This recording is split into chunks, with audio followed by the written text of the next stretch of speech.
Mike, we finally got to work, man. Oh my God, look at this. We have struck gold. You got one Yankee and one fucking redneck. We can't figure shit out. Damn millennials. Fucking millennials. I bet you two, a 5-year-old could. What's up, my brother from another? Nothing, man. Where you been, man? I ain't heard from you in a while. Well, I'm just hanging out, Uh, practicing a little ukulele. but post, videos on there. You got to give me an hour of rebuttal time, man. Huh? If you're gonna put, debunking conspiracy theories on our channel, you're gonna have to give me an hour of rebuttal time, man. No, that wasn't against you. Well, I know it wasn't against me, but you gotta give me some rebuttal. Oh, It's on our oh, channel. yeah, yeah, yeah. Dude, I totally mentioned you in the video I and know you did. I everything. watched it. I watched it. Yeah. It was alright. I mean, it was good. I just did that for some fun. I was bored. I figured you. I'm just messing with you. But It was good. I liked yeah. it. I got a lot of reviews on it. It's got like 50 likes. It just shot our channel right back up. Yeah, I thought it was okay. I mean, I liked it. I mean, I sat there and watched it the other night. I like the shout out to me. Yeah. Uh, yeah, I mean, people have been asking me to do like 5 or 10 greatest bands, 5 or 10 greatest basketball players, 5 or 10 greatest boxers. I was like, we do that stuff. They were like, we'll do it again. So I'm like, Yeah, 'cause we kind of go off on all kind of different things. yeah, we go off on tangents on that stuff. Yeah, it's hard to track. Some gotta keep. The two that me and you deal with best, I think, when it comes to sports, is basketball and boxing. Yeah, I think so because I don't think you're as big of a football fan as what I am. Well, earlier today, I posted my top 5 basketball players in order. I got them like this. Okay. And this is just my personal opinion. This isn't because they're the best, ring wise, championship wise, nothing like that. All right. Let's This is just me personally. Obviously, number one. It's obvious. Do we have to? Jordan, Michael. Michael. I mean, Michael. that's a All no-brainer. right. Number 2, Okay. Larry Bird. All right. All No, right. no argument on that one. Um, my number third one was Kobe Bryant. Okay. All right. My fourth, Allen Iverson. My fifth, Paul Pierce.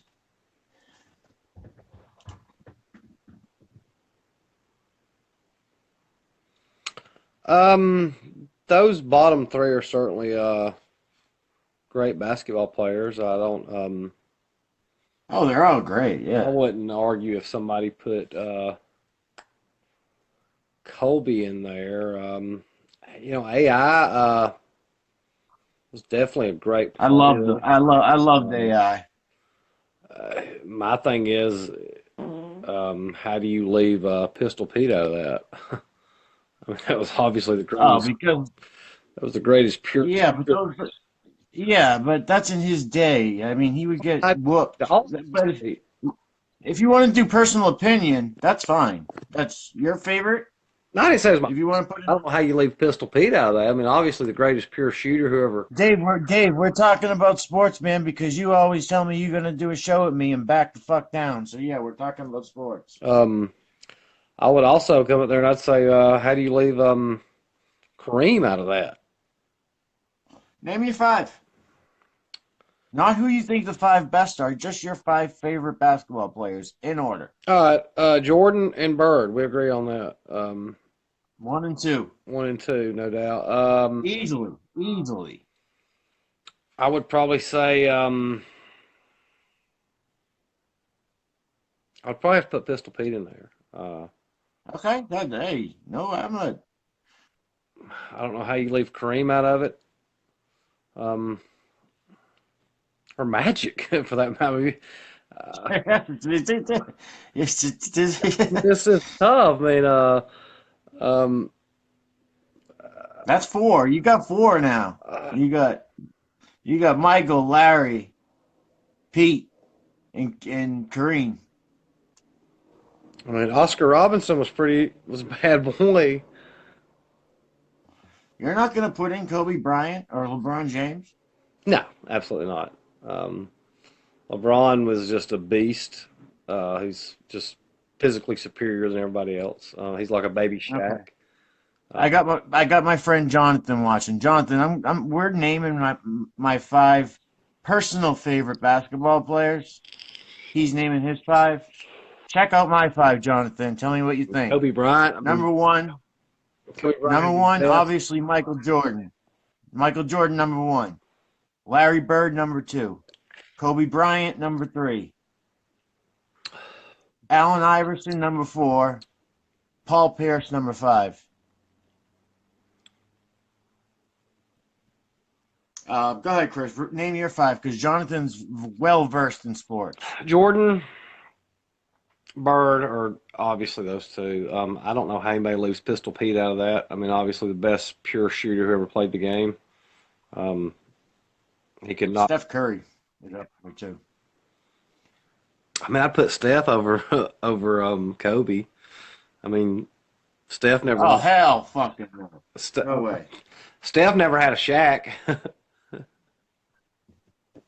he Come on, man. and he wasn't coached by. The only thing I have against Kobe is he stole all Jordan's moves. Um, I mean, I would take Magic over Kobe. With a 6'9" guard that that, can that run the floor and pass, do a look away pass, that's fair. or a 6'10" guard that can run the floor like that, do a look away pass. But I mean, it was magic. It was magical watching him play. I love Magic. I love him. I mean, I'm old Hey, enough. Dominique Wilkins. Yeah, I mean, if you want to get into like rape, I mean, Okay, see, look at Jonathan's five. He's got Jordan number one, Magic two, LeBron three, Bird four, and Kareem five. yeah. I got you. So me and him are girl. Like I don't. Like I said, I don't know how you leave Kareem out of that. I mean, Kareem. I mean, God. I'm just saying, this is just my personal favorite. Yeah, and I respect. If I were to say who are the best champions in basketball, I Favorites? couldn't leave Kareem out. You talking about your favorites? They're just my favorites. Yeah. Okay. Like I said, if I was to name the best champions in basketball, I would have to put Kareem and Magic in there. Well, yeah. I mean, hold up, sir.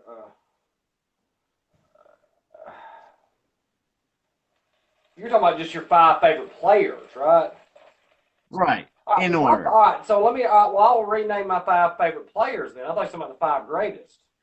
All right, my five Yeah, go ahead. favorite. Well, of course, Jordan's number one. Bird's two. Easily. All right, those are my two favorite. Easily. Rodman comes in third. Bill Laimbeer comes in fourth, and Allen Iverson comes in fifth. Hey. Who'd you have for five? My five favorite players. Feel my five. No, who'd you have for who was your fifth one? Allen Iverson comes in fifth. Feel my five favorites. Oh, okay. I did not disagree with you when you saw AI. I mean, I loved AI. I mean, that was one of the toughest guys I've ever seen, man. I mean, Yeah, Jonathan, that's a good call. Sean Kemp. I forgot. Yeah, I love Sean Kemp. I mean, but Dominique Wilkins. Dominique Wilkins. wasn't one of my top five. The first Isaiah Thomas. But you asked my five favorite ones. I mean, if you want to go my five favorite, I mean, Bill Laimbeer would have to go up there like he'd have to jump to the top. I mean, what Chuck Daly? I think we can talk about Bill Laimbeer when we start talking about boxing. You didn't come across the middle against Bill Laimbeer. No, if you did, it ain't happening again. If you came across the middle and left your feet, you was gonna get body slammed to the ground. Even if you're Michael Jordan. I mean, Larry Bird. right. Oh, But the thing is, the difference between Larry Bird and Michael Jordan is Larry Bird's going to get up and start swinging at you and kick your ass. And he did. Remember when Bill Laimbeer took him down? Oh yeah. Oh yeah. Jordan was the bench. That's the Bird came hick up from loaded French for Lick. bear. That's the hick from French Lick. I mean, when he took Bird down, he picked the right one. Merry fucking Christmas. We're going to run a screen. I'm going to catch this pass right here in the bench, and I'm going to drain this three right in front of you. That's as he walked to the bench. Walk to the bench. No. You got to start this over, Chris. You got to tell the audience. Christmas Day, I don't know, it was 86, 87, 88. I can't remember, somewhere around there. When he was just so dominant. It was Christmas Day. There was like 3 seconds on the clock. Celtics are down by 2. Bird walks by the bench, looks at God, what's his name? I forget who. Oh God, what? Was it Detroit or was it Dominique Wilkins? No, it wasn't Dominic Wilkins. It was God, he's right on the tip of my tongue. He played for the Pacers. Oh, Reggie Miller. Reggie Miller, yes. So it's Christmas Day. 3 seconds left. Celtics are down by 2. They call a timeout. On their end of the court, Bird walks past the bench, looks at Reggie Miller, kind of pauses and goes, "We're going to run a play. I'm going to catch the ball off the screen right here. I'm going to drain a 3, and we're going to win this game." So they walk to the sidelines, call their play, comes out, run the screen. Bird catches the ball, drains the 3, looks at Reggie Miller, and says, "Merry fucking Christmas." Not only did he tell you what he was going to do, he did it and then talked shit about it. Now, you know what? Because you have the accent, it actually fucking fits. Because Larry had that accent. Yeah, Larry does have that accent. Merry fucking Christmas. Yeah, Christmas. Not a goddamn thing you can do about it. Huh? There's nothing you can do about it. No. He'll tell you. You can do about it. I'm gonna do this to you. And there's nothing you can do. No, you don't. It doesn't. You can. What? I mean, you can try your hardest. I mean, give it your best effort. But I'm doing this. Yeah, there's nothing you can do about it. And there wasn't. I mean, that's just why. I mean, Bird was the man. I mean, you know.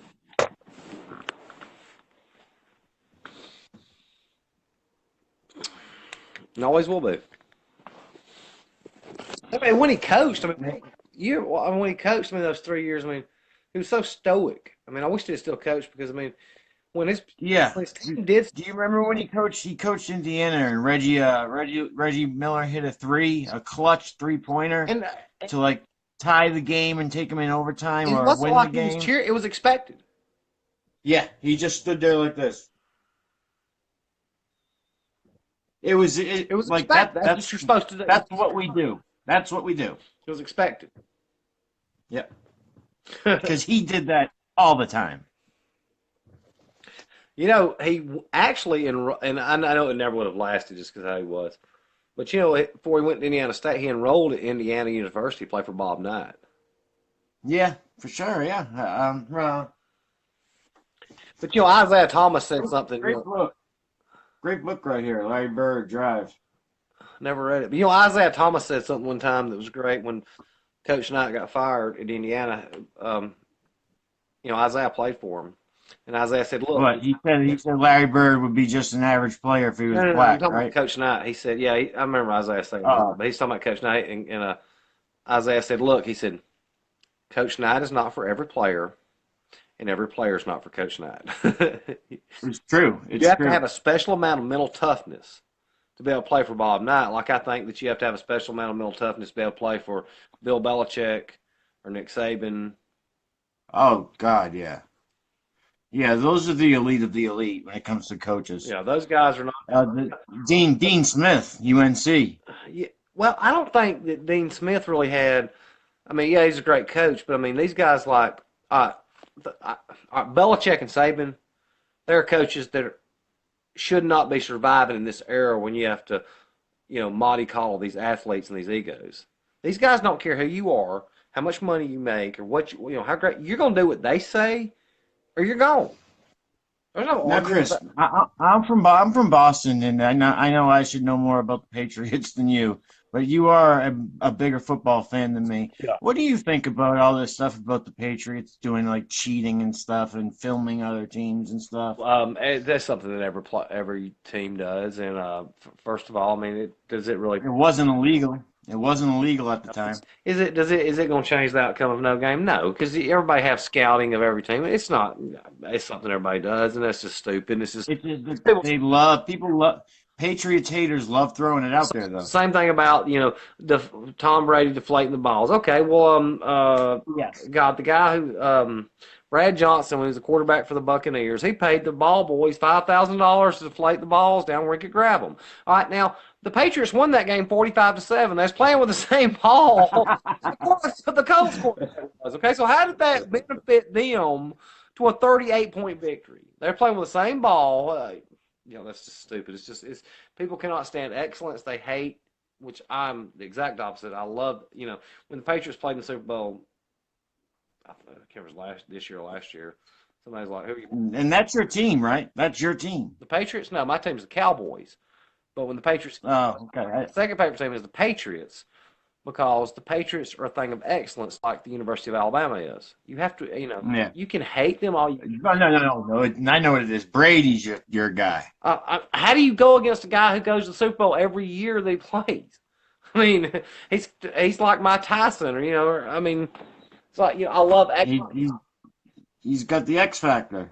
Yeah, I mean, when you're the man, I mean, you're the man. I mean, he's like a Jordan. I mean, there will never be another Brady. There will never be a guy who goes to 8 freaking Super Bowls and wins. Let's see, won five. The way he pulls out the clutched shit. Oh, you give me Brady and the ball with 2 minutes. I mean, that Super Bowl against the Falcons, they were down 28-3 with 18 minutes left to go in the game. Yeah, Jonathan, I agree with you, buddy. Jonathan is diehard sports. Jonathan's my best That's friend NFL history up in goes. Boston. Yeah, there will never be another Brady. I mean, you look at he's played 19 seasons, right? He's been to 8 Super Bowls. Well, he was hurt one year, so that's 18 seasons. So basically, 8 out of 18, he goes to Super Bowl every other year. I mean, they were down 28-3 with 18 minutes to go against the Falcons. That's unbelievable. In football, that's unbelievable. Well, all the Falcons had to do was run the ball at the middle 3 times and punt. And they probably could have ran the clock up. But no, they keep throwing and keep throwing. You start giving Brady the ball back, every other year he goes, yeah.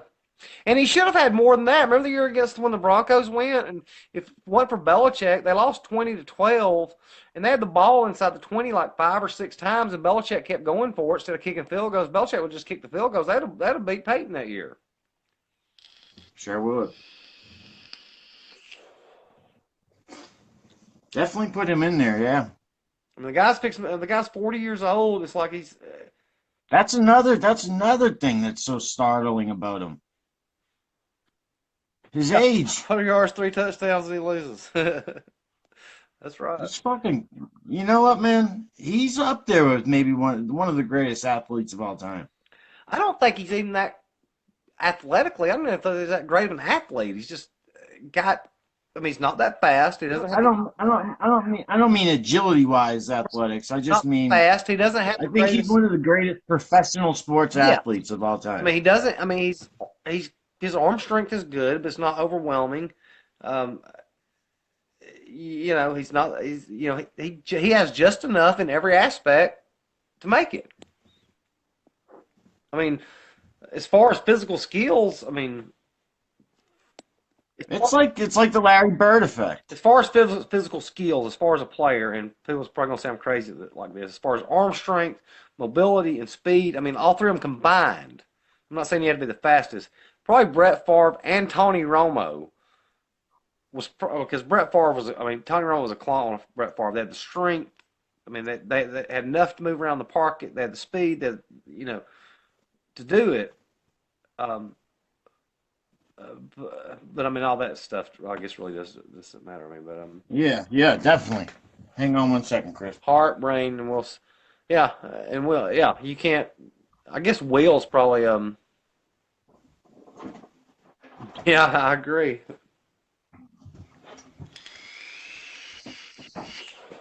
But being a Cowboys fan, I always hated Jonathan Romo didn't get in the ring because I mean Romo got so much hate, but Romo was such a good player. Romo just didn't have the stuff around him. Jonathan, I gotta disagree. I think Brady's more like Bird. Doesn't have the athleticism as some of the freak athletes. But when it's clutch time, and he'll get it done. Larry did that same shit all the Oh, he time. definitely does have the athleticism by no means. I mean, by Yeah, no. so didn't Bird. Hmm. Emmett, Aikman, Irvin, Alvin, Novacek, the Moose, Ken Norton Jr. I just love that. We're gonna run a screen. I'm going to catch it. I'm going to hit this three, and we're going to win this game. We're gonna run a screen. They're gonna pass it to me. I'm catching the ball right over here. I'm gonna hit a three from right here, and we're taking this game. He does it, looks at the bench, and says, "Merry fucking Christmas." That's Larry Bird, dude. Come on. Jonathan, those was probably the most talented teams ever in I agree. football. I mean, the early '90s. I mean, the Cowboys of '92 through '95 probably had more talent than any other team. It's amazing they even Oh, lost the game. Well, you're yeah, talking football. he just said he loved the Cowboys of the '90s, fun to watch. I said I did too. He's so much talent. I said, yeah, it's probably the most talented teams ever. Uh, yeah, they did. They did a lot of coke, man. They did a lot of coke. Did they? Oh yes, they got busted at one time. Was it '90? I think it's busted, and That's the classic. '80s had a lot of talent. I don't. Yeah, they probably had as much as the Cowboys did. If you look, yeah, probably so. Those are probably two talented teams ever. I mean, for a couple of years ago, I would have said Montana was the greatest ever, but I mean now he's not anymore. I mean, Right. or Jonathan, I mean, I don't know how you can take away from the Steelers of the '70s. They won 4 Super Bowls, or the Packers of the '60s. I guess every decade has their team. Of course, the Patriots have been going on 2 decades now. So, I was checking out a highlight film of O.J. Simpson.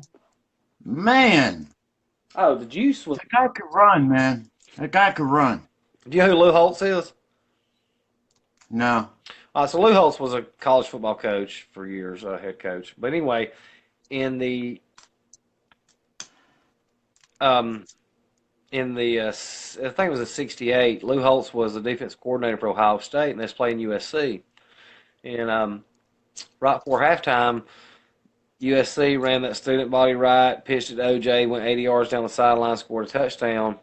They was coming halftime, and Hayes, the legendary Ohio State coach, grabbed Lou Holtz by the throat and said, "Why the hell did OJ go 80 yards for a touchdown?" Lou Holtz looked down and said, "Coach, that's all he needed." See if he needed 98. He said if he needed 98, he'd have went 98. That's awesome. I love that type of shit. Um, and then I I also posted my five personal favorite boxers. All right. It automatically one and two. Ali number one, two Mike Tyson, three was Roy Jones Jr., four was Floyd Mayweather Jr., and five was Prince Nassim Hamed. Oh wow, that's a name I hadn't heard in a while. Okay. That this is just personal favorite now. All right, so we're going personal favorite, who we don't say is the greatest boxer of all time, right? Right. All right. You want to guess who my personal favorite is? Or you should be able to guess this. I would say George Foreman. Big George is my personal favorite. Yes, absolutely. Yeah. You know what? I just recently rewatched that fight with Michael Moore. Oh man, did you remember the part it was going to the knockout round when Angelique Dundee told him said Rocky Balboa. Angelique Dundee was putting the Vaseline on while the sweat goes, "You're behind, baby. You got to take this guy down." Yeah, he said he's got a lot of those great speeches in between rounds of fighters. But Foreman was behind.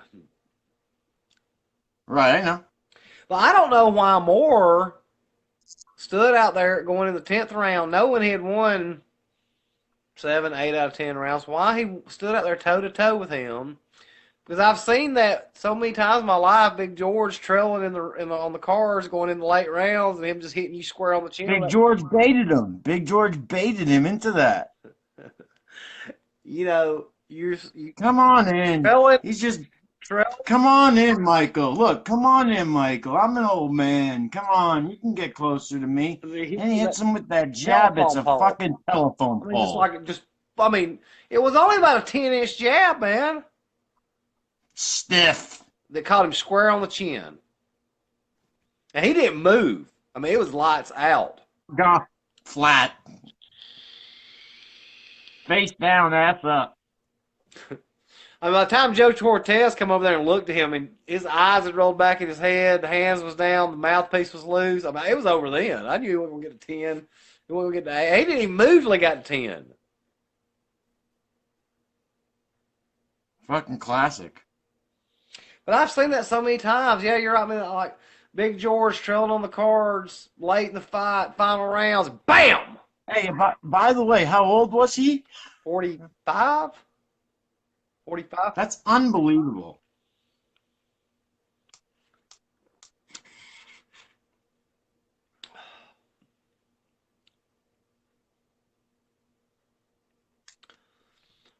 So, all right, you got Big George. You got Big George #1. What else you got? What you got? What you got? What you got? Probably Tyson #2.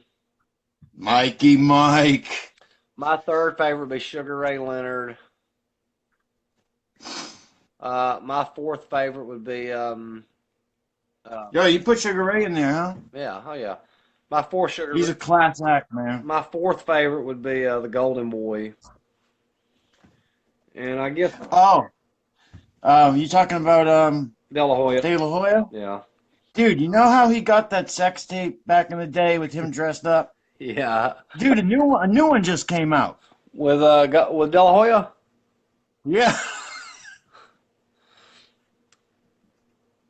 No, I didn't know that. Yeah, like within the past week or two. And I guess my last one would be Pacquiao. Yeah, you gotta include him. No, I'm not a Floyd fan. Sugar Ray Robertson, best pound for pound. There you go, Jonathan. Hell yeah.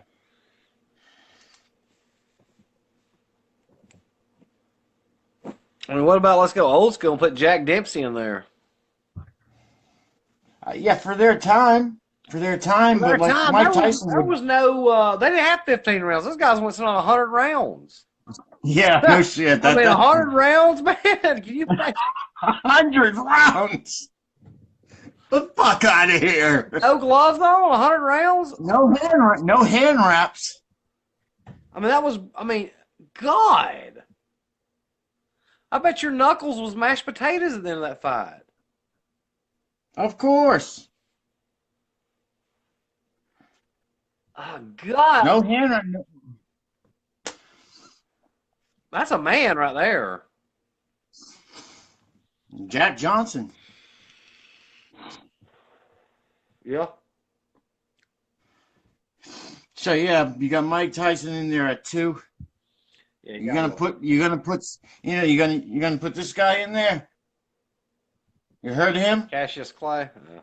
Not his my all-time favorite. I mean, yes, my all-time favorites. I mean, Kyle, fuck you. You love Ali. I know Ali. you do. I do love Ali. I'd probably put him at #6. Now, out of your just favorite or #6 all time? No, out of my favorites. Oh, okay.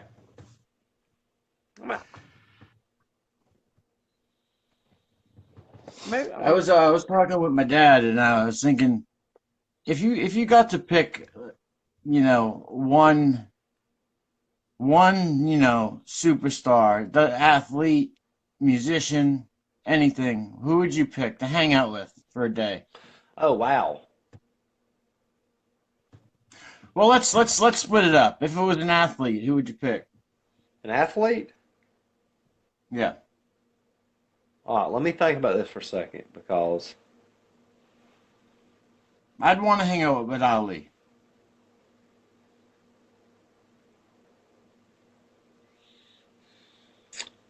Kenny Stabler.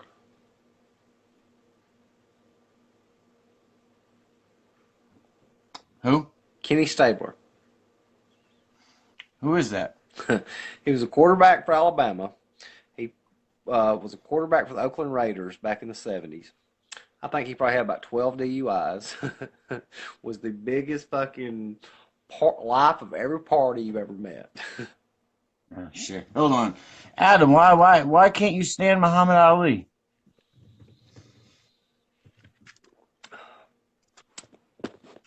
Hold on, I'll be right back.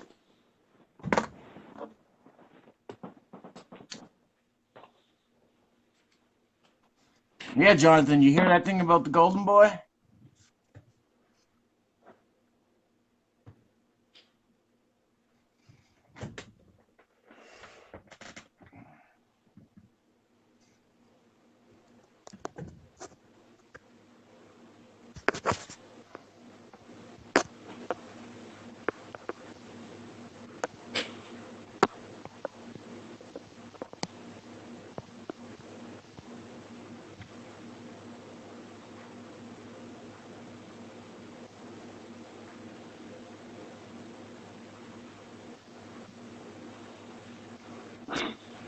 So finally, me and Chris got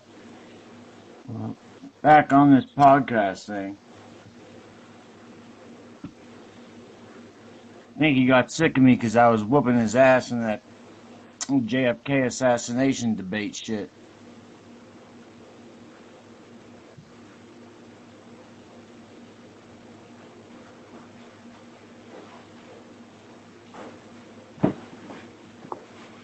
Ackley, I can't be your friend no more. You say you can't stand Muhammad Ali.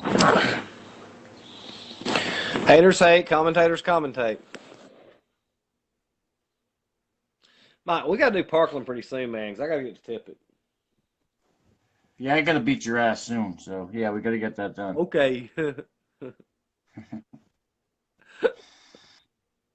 Yeah, that's right now. Okay. That's right, boy. All right, bring it. You like that calling a Southern? Bring the pain. Bring the pain. Yeah. No, but you're right. Yeah, let's get that. Let's get that over and done with. I told you I've been diving in. You seen me do that video. Yeah, that's good. I didn't. When I did that video, I didn't change anything that I said from our No, debate. you didn't. No, I you, actually used the same exact notes. I you did. actually used the You same did. exact notes. Yeah, you did. I mean, no, you didn't change anything. It was interesting. I liked it. And I gave you good props, Oh, you man. did. Absolutely. I liked it. I said, if you keep checking out our page, you'll notice that me and my co-partner on this page, Chris, he goes conspiracy, but he don't fucking play games, and he doesn't subscribe to the dumb conspiracies of the driver in the follow-up car shooting him, or the shooter shooting him. I mean, the driver shooting him, or a guy in a sewer drain. He doesn't subscribe to any of that bullshit. No, absolutely not. That's ridiculous. That's some of the craziest I've ever heard. Oh, you should. I was getting all those comments. Well, did you ever hear about the sewer drain? Yeah, I heard about the damn sewer drain. Yeah. That's like the people saying that Umbrella Man fired a dart into his throat. Oh, yeah, I got that one too. What about the Umbrella Man? And he had Walkie Talkie Man standing right next to him. All that. I mean, I just replied with a great reply. I said, yeah. Did you ever hear the one with Jimi Hendrix and Marilyn Monroe in a hot air balloon flying above Dealey Plaza taking the shots? well, I mean, when you start incorporating outlandish stuff like that, you're trying to say there's hundreds of people involved, and I mean, a dart from an umbrella at a moving car. You're just gonna hold it up and hit him in the throat. I mean, come on, man. No, I mean That's it. That's the only reason why I can debate you, because you don't fucking bite on every piece of bait possible. You are very quick to exclude something if you fucking feel it's bullshit. No, I've always said that it had to be a clandestine operation with a vanguard of people. You can't have a conspiracy going on between the mob, the FBI, Secret Service, Army intelligence, and who the hell knows what else when you can't keep a secret between four people in a room. Sure. Yeah. Someone was telling me about how the FBI, um, you know how they burn the document? Mm. Uh, yeah, you know exactly what I'm talking about. Yeah. They said that they did that because they were involved in the assassination. I said, no, no, no, no, no, no, no. They burned that because of Hosty. Hosty fucked up. Hosty fucked up bad, man. Uh, Hosty probably brought a lot of unwarranted attention to the FBI. I don't know. I don't know what his modus operandi was. I really don't. I mean, I don't. I don't. I mean, well, he had a beat on Oswald. Yes, he did. He visited the house like 2 or 3 times. See, I mean, the one of the best researchers that I've ever seen was Dave Perry, and Dave Perry's not really he's I've heard of him. yeah. Go look at his stuff, man. He's not really a pro conspiracy guy, and he's not a lone nut. He is Oh, okay. he's an insurance salesman, retired insurance salesman, and he goes every fall. He takes his vacation. He goes to the National Archives and he starts studying. And he says he's been able to debunk every conspiracy theory out there except one. And That one. he says the one he cannot debunk is that the CIA did it, and that's always been where. Oh, I got you. I Yeah. got you. He says no, the Russians didn't do it. No, the Cubans didn't do it. No, the mob didn't do Yeah. it. He says the one he cannot debunk is the CIA because there's just too much stuff tying Oswald to the CIA, and just there's. He said that's the only one he cannot debunk. He said he can debunk every conspiracy theory out there except that the CIA did, and that's always been the one that I've leaned towards was the CIA. It was a CIA job. Covert operation. Yes. Yeah, that's basically the way I leaned when I went with the conspiracy too as well. Um, Dude, man, I've been watching the Jean Benet Ramsey case stuff Hmm. again. Yeah. You think the mom killed her kid? I don't think so anymore. I used to think so. Well, you think it was an intruder now? Yeah, Well, Mike, yeah. I'll tell you something. I've watched that and I've studied a lot of it.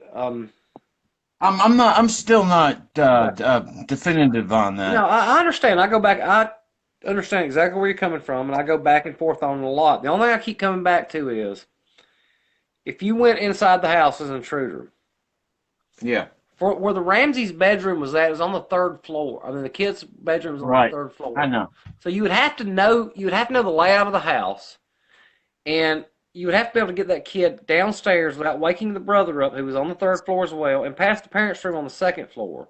So whoever did Yeah. it obviously knew the kid. Now, let's just say, for the sake of argument, I have a way to solve that though. uh, But continue. let's just say, for the sake of argument, let's play devil's advocate that you got the kid down there. Now, what was your motive for killing the kid? First of all right. So let's just say whatever happens, you killed the kid. It was an accident, like the Lindbergh baby. They took it down the stairs.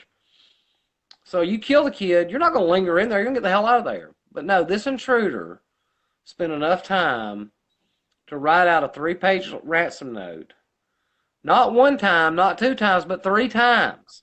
And practiced it out three Yeah, times. And wrote it on the Ramsey stationery. Now, not only that, they wrote it in block letters where you couldn't tie the yeah, handwriting out. Now, the two things that come back in the ransom letter that keeps the theory, the ransom note said, John, use your good Southern common sense. Well, who's going to know that yeah. John Ramsey was actually from the South? Now the other thing is they asked for John Ramsey was worth millions of dollars. Yeah. So you're not going Yeah. to What was he? What was he? I can't remember what the business he was the CEO of. Oh, all I right. can't, but he was CEO of some business. Now they didn't ask for $2 million, $3 million, $1 million. They asked for $180,000 and some change. Came down to the penny of what John. Yeah, it was Hold a up, hold on, very, one second. very awesome. It came down to the penny of what his Christmas bonus was that year. Yeah, that's what I was gonna say. Now I'll tell you what.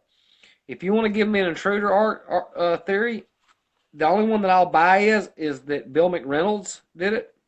Bill McReynolds was the one who he was the Ramsey's neighbor, and he played See, Santa. I haven't even gone that far. I don't even know nothing Well, about that. let me tell you about Bill McReynolds. Okay, Yeah, Bill yeah. McReynolds was the neighbor of the Ramseys, and he played their Santa every year.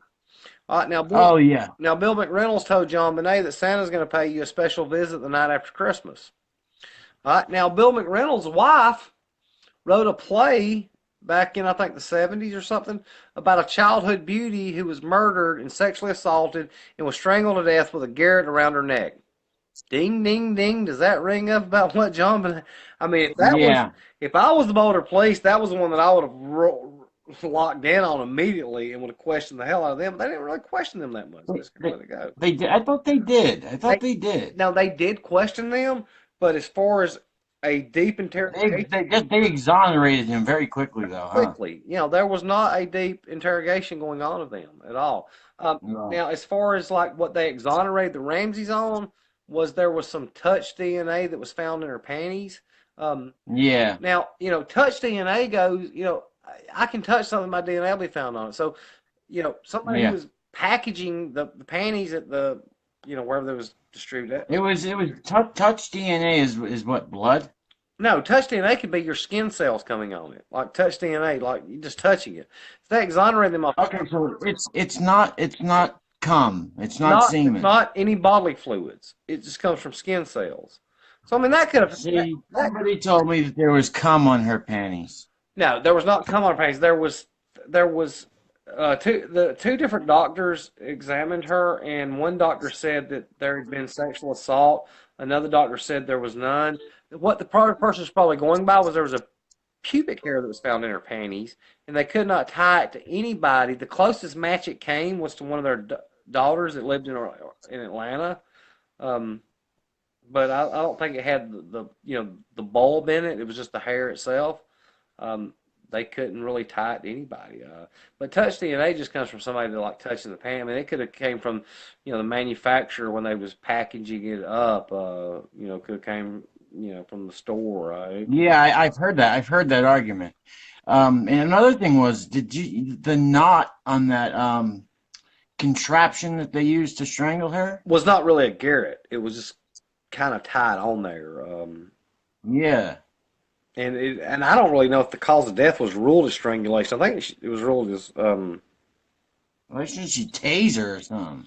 well, there was a spot on her where they thought she was tasered, and that could have explained where you came up there and found her. I think it was on her inside of her thigh. Again, you got to get upstairs. And there's other things to look at too. Look at the 911 call that went on that day when the Ramseys called the police. The Ramseys were obviously lying. They said that Burke was not awake. Burke was awake. You could hear him. When Patsy Ramsey showed up at the door, she was in. You can hear him in the video and in the phone. When Patsy Ramsey showed up at the door, she had all of her makeup on. Her face was ready to go. Another thing too. I mean, John Ramsey said he supposedly searched the house, couldn't find her. Friends come over. John walks downstairs in the basement, in a dark laundry room, and doesn't even turn the lights on. Just goes, "Oh, I found the body." Grabs the body, puts it in a blanket, takes it upstairs, and they call the police. So the whole crime scene was contaminated. Yeah, definitely. The only reason why the intruder thing kind of caught my attention was because weren't they out for dinner or something? No, they had went to the McReynolds for the Christmas party that night. That's when Bill McReynolds told her, said, "I'm going to come pay you a special visit the night after Christmas." Oh hell, they were just next door. It was next door. They didn't go anywhere. There was no footprints leading away from the place. There was no footprints leading No, in. there's a problem there. When they say there was no footprints leading away, there was no snow for footprints. There was That's one thing I found was debunkable. well, see, you may be right. I don't remember. I thought there was snow, but yeah, you could be correct. And I'm not. It's been a long time since I. But that's here nor there. I mean, Yeah, that's but there was no signs of forced entry. There was a broken window in the downstairs basement that had a yes. suitcase leading into it. But to my recollection, the window was broken out instead of broken in. Again, there was no forced entry. See, I think it's either the mom or an intruder. The only thing about that is, Mike, I mean, how many forced entry murders with a kidnapping with somebody reeling a ransom note that takes place in America? I mean, you're talking about Powerball That's odds. no good. You're talking about Powerball odds there. And in a ransom note that you're gonna, if you pay this money, we'll give your kid back, but your kid's dead in the basement. Right. They left a That's ransom note with that, and the kid's dead. I mean, come on, this doesn't add up. And it was written on block, and it was asked for his ransom. I mean, I don't know, man.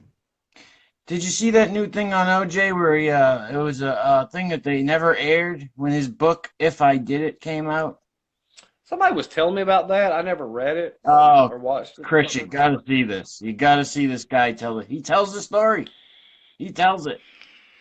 It's basically a confession. Well, It's unbelievable. when the book came out, if I did it, I read. I mean, I was in the bookstore then. I actually grabbed the book, flipped the chapter about when it took place, and I could see it. I mean, he had this guy supposedly this guy with him was telling a story. Yeah.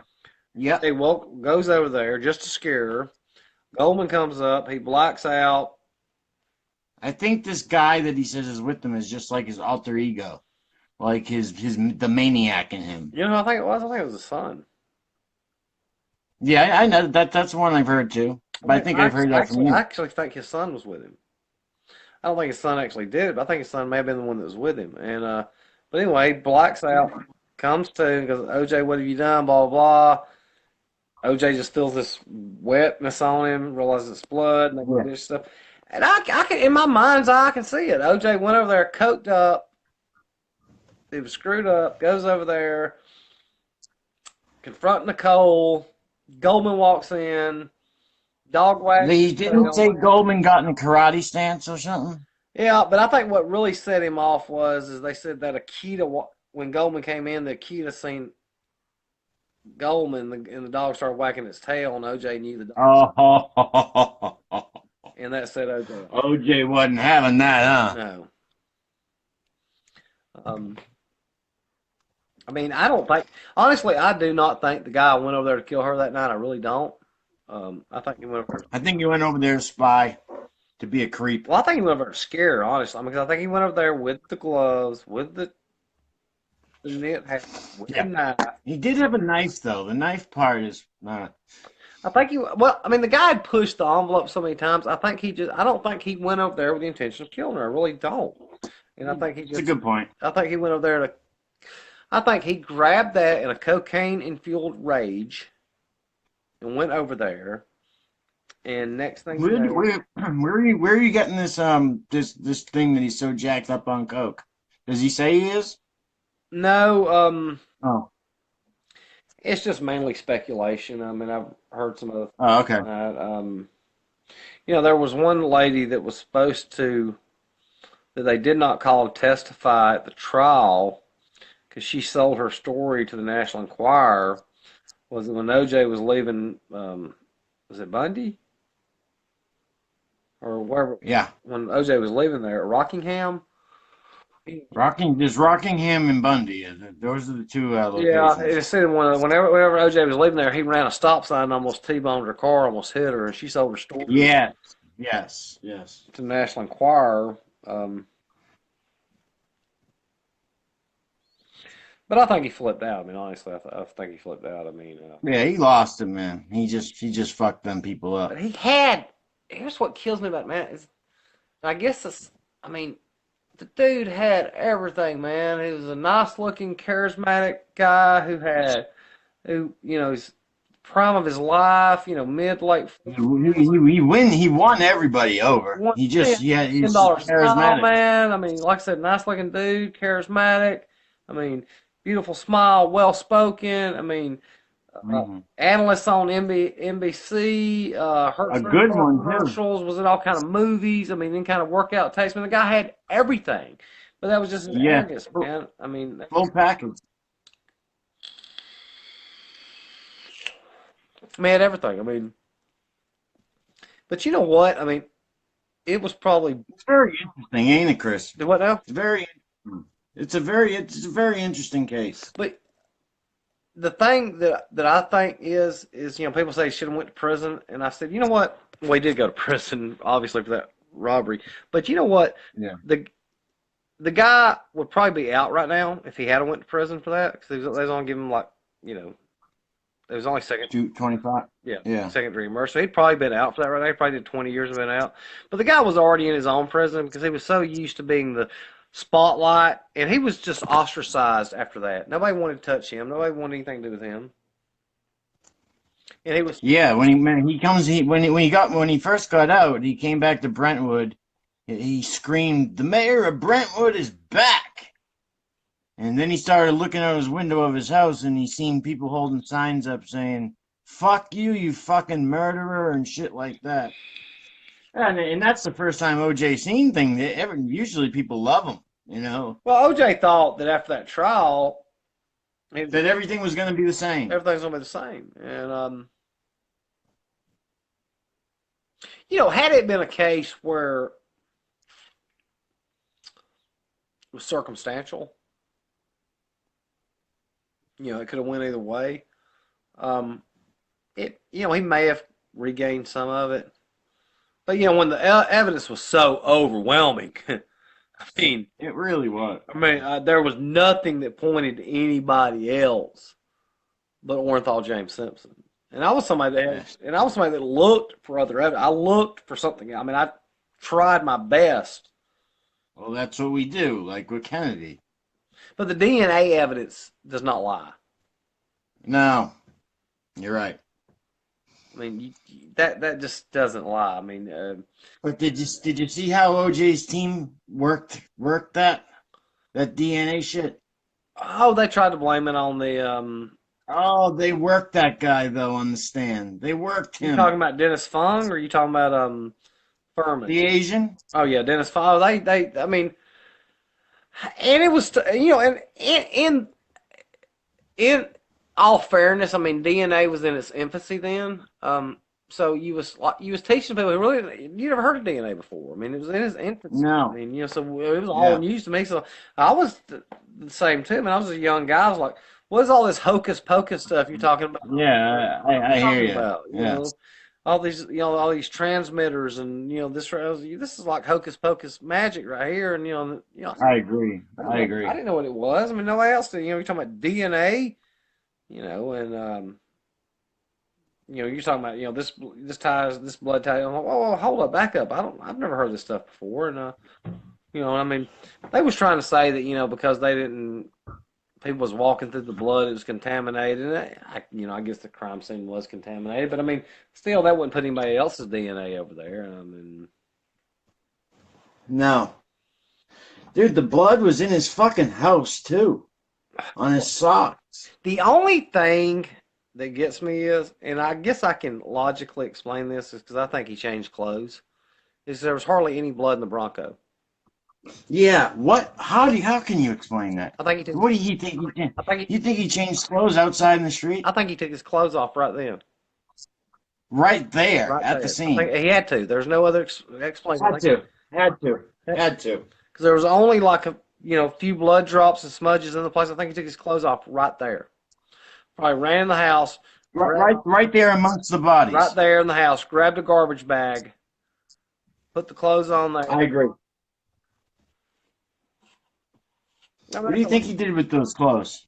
Huh?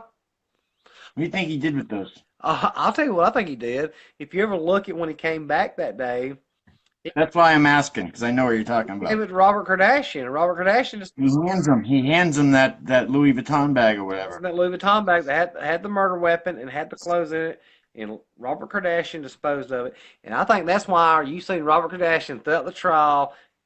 He had it on his heart, and you look at his face when the verdict was read. Ah, Robert Kardashian knew he did it, and he held it on his heart that he helped him get away with double murder. Because that was his boy. That was his right hand man. I mean, they were that was his. I mean, they was as thick as blood could be. yeah, Jonathan, that's what we're explaining. I mean, he tells it. He tells it. Chris read the book. I'm talking about what you saw, Jonathan, which is the same thing. It's just OJ telling the story. Chris read the book. It's, the guy's Oh, guilty as yeah, fuck, but I mean, man. yeah, I mean, and you know what? I was talking to somebody about this one day, and they was talking about people I consider because I said you know is family thicker than blood? No, not really. I mean, there's people I consider just as close to me, and they said, "Would you help somebody get away with something like that?" And I thought about it for a second. I said, "Don't ask me a question you don't want the answer to." Yeah, great answer. I mean, because I know two people that are so close to me. If that question,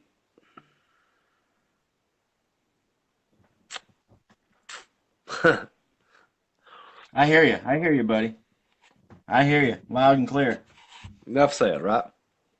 Enough said. No questions asked. No, I hear you, man.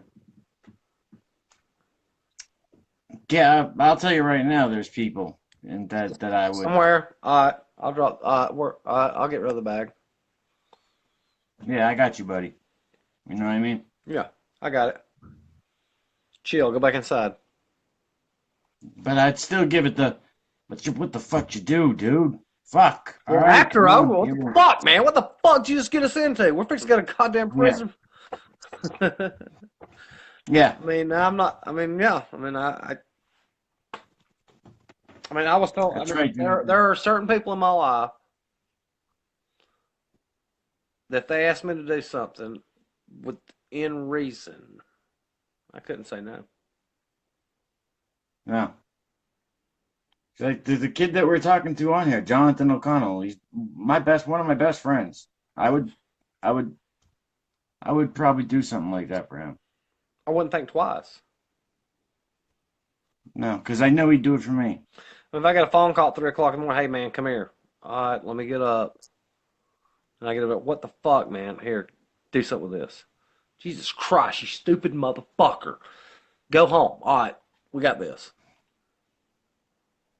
I mean, hopefully I never,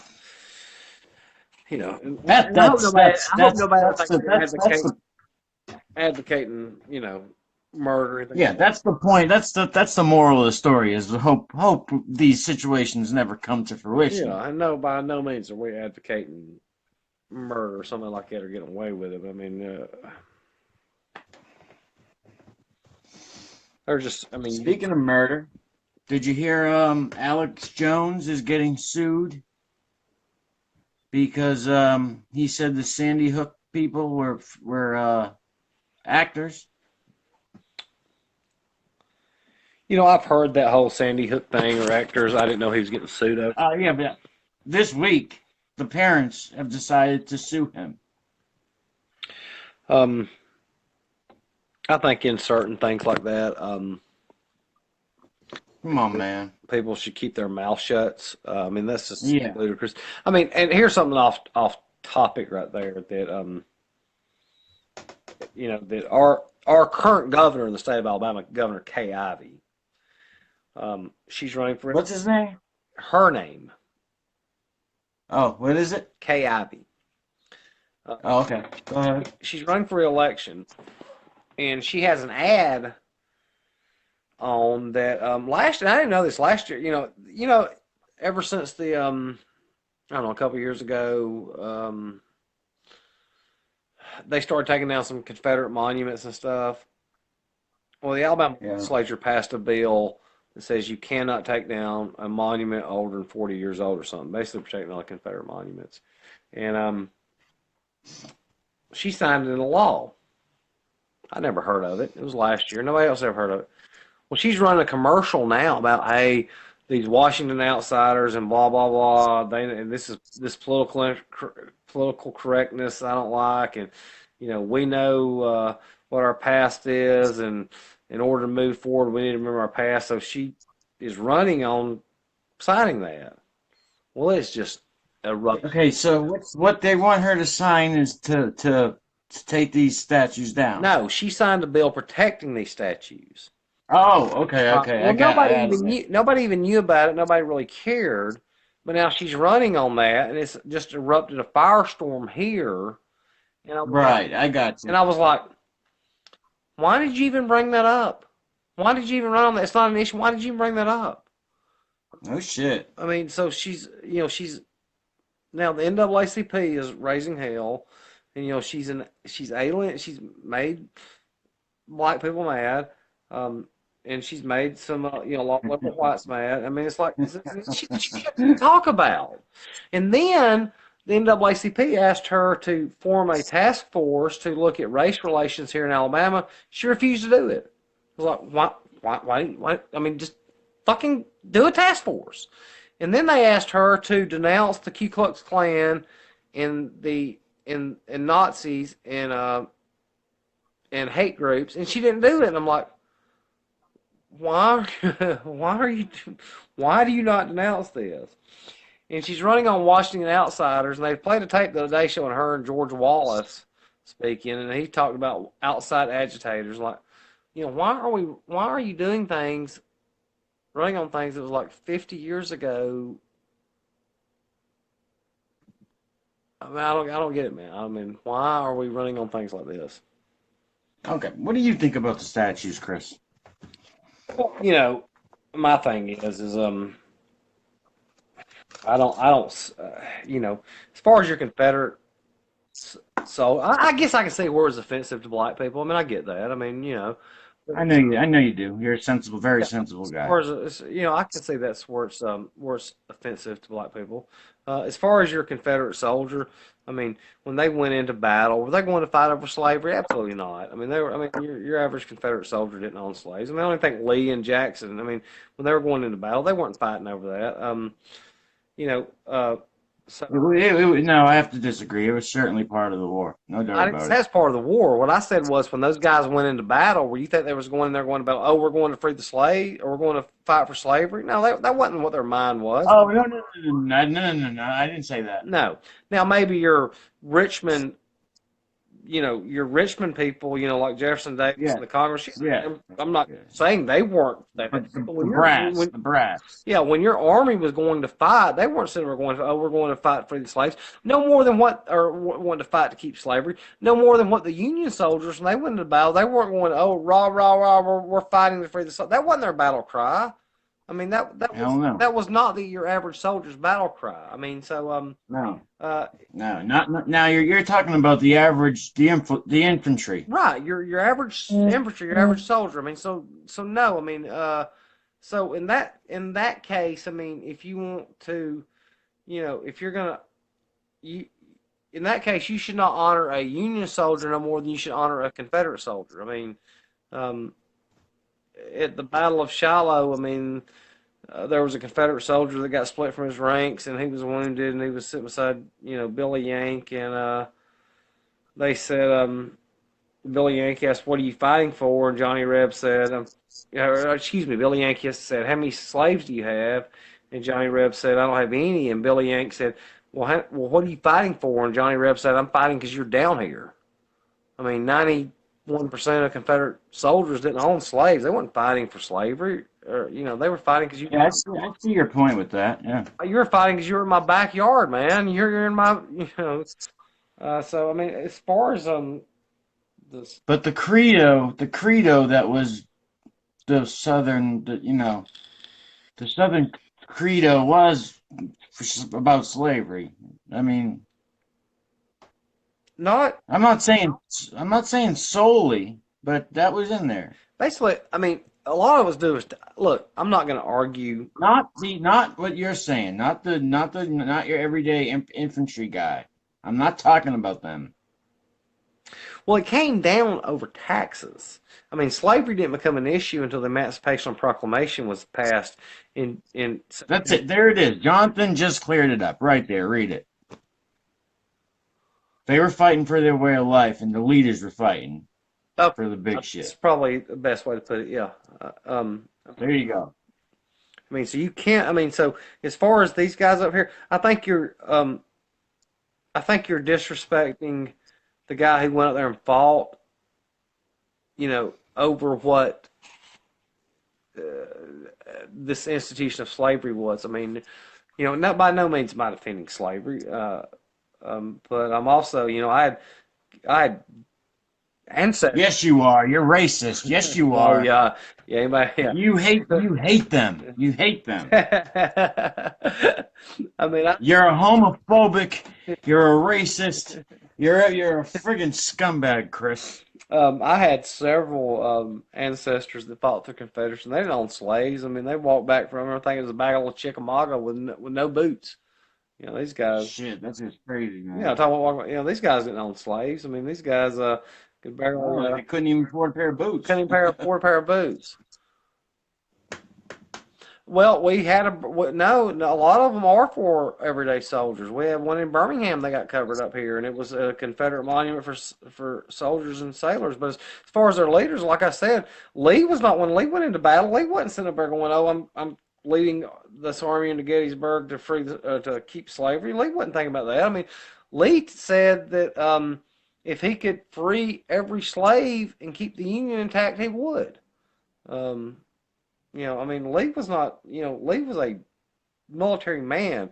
Lee said, "I will never draw my sword again except for defense of my native state." Man, I think they wanted man, they had slavery, dude. They had these dudes doing shit for free. They were making fucking money hand over fist. They wanted to fucking keep that way of life. That's fucking part of it. There's no argument to that. That's just the way it was. Who cares? It's over now. We don't do that Well, shit they no more. tried to, but Lincoln's thing was he wanted to bust the aristocracies because they had a bill took place in Congress where they was going to pay the aristocracies, the plantation owners, to free their slaves, and Lincoln kiboshed it. They were going to give them compensation. The South didn't want to. The South had, they had, again with it was with people, but the South had so much money tied up in this. You're talking about $8 billion, which this time would be like, I think $300 billion that was tied up into manpower. I mean, if they would have just said, "Okay, we're going to pay you the money that you've got, and we'll free the slaves," they could have done that. Lincoln wouldn't do that. He was bound and determined to crush the aristocracies and the landowners in the South. And Here's what I think about these statues. Don't just take them down and trash them. If you're gonna take them down, build a badass museum and put them in yeah, there. or take them out to. We have plenty of you know. Man, Well, we have plenty of Confederate graveyards or stuff. Take them out there. Yeah, there you go. There you go. don't bash them. I mean, don't do that. Just put them out there. I mean, That for sure don't trash them. no. I mean, For sure don't. these things were built, hundreds, 30, 40 years ago. I mean, don't do that. I mean, Not to mention, man, that was an I'm not, and everybody knows I'm not racist, but that was a normal way of thinking back then, man. That was just some normal shit. everybody knows. Man, that's what kills me. Is like, I think Alabama, who we had so many problems. I think we've come so far in race. Yeah, oh yeah, Alabama, big time, the biggest. We've came so Yeah, far, and now we have these. Yeah, Alabama's came so far. I mean, like I have so many friends that are black, and I mean, and black and white, are so much more homogenous than it Martin Luther was. King. And we've came so far. And now this stuff is dividing us again, and it's really a bad Yeah, situation.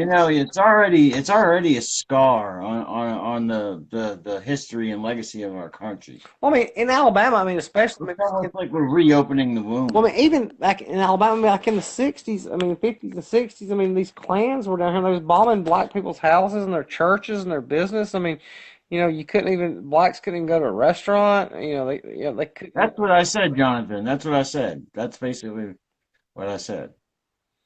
But I mean, and now, Alabama's always been the whipping boy on this right here. And now, you see what happened in Philadelphia last week. Those two black guys went in a Starbucks and got arrested for What the trespassing. fuck was that? My dad was telling me about that. What happened, man? Tell me about Two this. black guys that walked into a Starbucks and they was just kind of hanging out and Yeah. had to go to the restroom. They wouldn't want to go to the restroom. They called the police. So all these cops show up and um, and they want the black guys to leave or something. The black guys, well, we ain't doing anything. Well, next thing you know, they're being let out in handcuffs, and even the white people going, they didn't do anything. They didn't do it. What are you doing? What are you messing with them for? And it's like, why, and you wonder why, you know, they, I don't, I would never even look twice. I would never thought anything different. If I see, two guys hanging out, but Starbucks decided to call the police on that, and uh, they wasn't doing anything, and they get arrested and taken out for nothing. And Yeah, see, I didn't know. I didn't know. I heard about it, but I didn't know the details. yeah, I mean, those guys wasn't doing anything. And That's retarded. somebody told me they just walked in a Starbucks, sat down. They decided they was gonna call the police. And The fuck? now I'll tell you what, something else. If that would happen in the South, oh my God. Oh hell. Oh, it would have been. I mean, but because it happened in Philadelphia, I'm pretty sure they wasn't doing anything. I watched them. Those guys were just sitting down there, Michelle. I didn't see it. I didn't see it. Those guys were not doing anything. I watched all the videos. Those guys just came in there and sat down, and they just Yeah, Michelle, I didn't see it, honey. I don't and know. one of them and one of them asked to use the restroom, and they decided to call the police. Those guys were not doing a thing. And even the white people was over there going, "These guys aren't doing anything. Why are you messing with these guys?" No, they was not doing anything. It just Well, why does it seem why weird? does it Why go? is Because Michelle two black saying it guys, seems weird? because two black guys walk into a Starbucks and sit down. That seems weird to you. So, That actually does seem weird. why? Two black guys can't go in and have a cup of coffee at a Starbucks? It seems more like a white hipster thing. I'm That's not, I fucking mean, racist, Mike. it is kinda, I guess. I don't know. Yeah, you said two black guys can't go into a Starbucks. I would say they can't. Now you're putting words in my mouth. Two black guys can't go and sit down at Starbucks and hang out. What the fuck are you talking about? Wake up. Shut the fuck up, man. I don't say that shit. That's racist, Mike.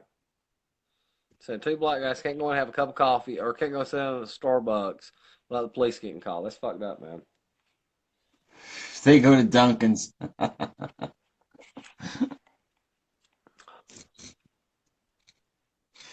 I didn't know much about that. I heard about it though. Did you hear Kendrick Lamar, the rapper, won a uh Pulitzer Prize for his music? No. Okay. Now you don't have guys like Miles Davis or Jimi Hendrix or fucking Powerhouse is on there, but Kendrick Lamar is on there.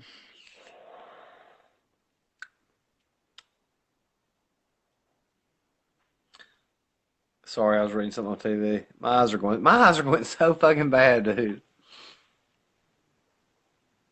I look fucked up. No, I said my Do eyes I are look? getting. No, do I look fucked up? Who said that? Michelle, I didn't my say, eyes look clear. I didn't see anybody say you look fucked up. No, I'm not. I'm drinking goddamn ginger ale.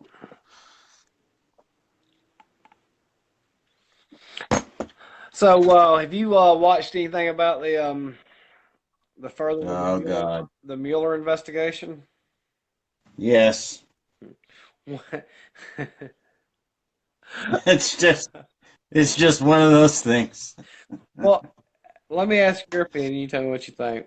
What did you think about Comey saying about Trump with the Russian prostitutes and the golden showers? It's just, I don't know. What do you what is it exactly that you're asking me, man? I just Well, first of all, I don't really care if that's your thing. I mean, I don't really care. I look cute, Michelle, not fucked up. Um, Second of all, I mean, I don't believe it because Trump is a germaphobe. He won't even shake your hand. So you think he's gonna let a bunch of women sit around pee on him? I don't buy. I don't believe I that. do. I think he would. Yeah, No, I don't think. Well, the dude. guy's a A lot of germaphobe. people. Yeah, Dude, hell yeah, I voted for him. I ain't gonna lie. listen, man. Yes, I'm gonna vote for him in 2020. Dude, listen, man. That sex shit's got nothing to do with fucking his presidency or anything, man. Some people got their No, I weird said no. kinks. What I'm saying is the guy is a germaphobe. He won't even shake hands. So I don't believe he's sitting around having a bunch of people. And again, I yeah, see what you're the guy's saying. a germaphobe. He doesn't even shake hands. He won't even let. He doesn't even let an unopened wrapper of Oreos be in front of him. He won't because he's a germaphobe. She thinks he's let a bunch of girls sit around and pee on the floor. No, I don't believe that at all. And Sam, I don't care. I mean, if that's what if that's I what don't you know. vote for. Even him being a germaphobe, I still think that when it comes to sexuality, maybe he does got a little quirk, and that's his thing. What the fuck? Whatever. I don't. It doesn't bother me. No, I don't It care. I mean, doesn't honestly, bother. I don't. I no, really, I don't care. It's not illegal. It has nothing to do with No, really, you live No, close?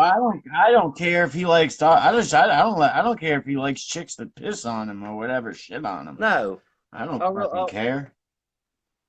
Really, Michelle. So I guess I'm guessing you're a Democrat. So Bill Clinton didn't bother you though when he lied up under oath about all his affairs. No, Michelle. She's an intelligent girl. Really? Well, you know what? I tell you what. Not one sexual accusation about how he treated women came out. Chris, come on. You gotta admit the guy. It's clear as day. But He not one has. I accusation mean, came out against the guy that he ran for president.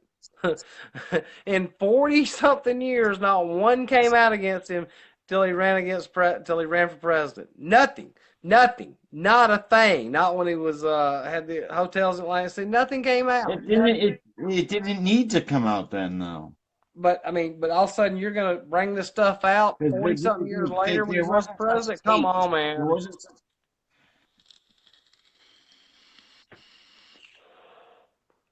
I don't get. I don't know what that means, The Michelle. cigar? Oh, that's what the best touch play in the game. Oh God.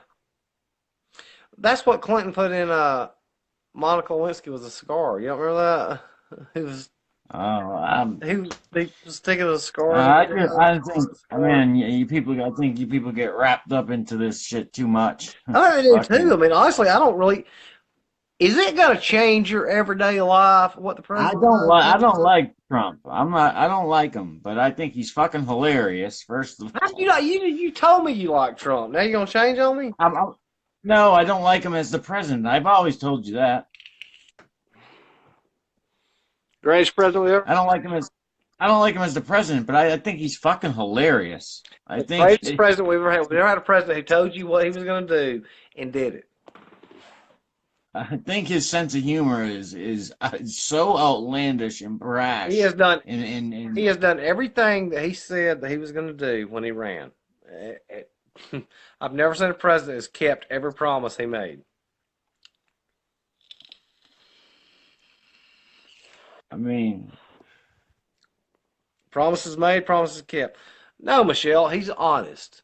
And he's a real man. He's not fake like our oh, presidents. Donald Trump is not an honest man. Come on, man. He is honest. Guys, it's not Donald Trump's a hustler. fake news, man. It's Donald Trump's a fake news. professional hustler. Fake news. It's fake news. What? It's fake news. Donald Trump is a professional gangster hustler, man. I love him. I love everything about him. The way he walks in the room, his stupid haircut. I love I'm Cohen. not, He But is. his pride and joy is he's a fucking hustler. He knows he's a hustler. Yeah, that's all I'm That's a saying. man's man. A hustler isn't an honest guy. That's a man's man right there. That's a John Wayne type. That's a John Gotti Broke my hip, broke my hip twice. type. God, I can't even do it now. Yeah, what do you say is I agree, Michelle.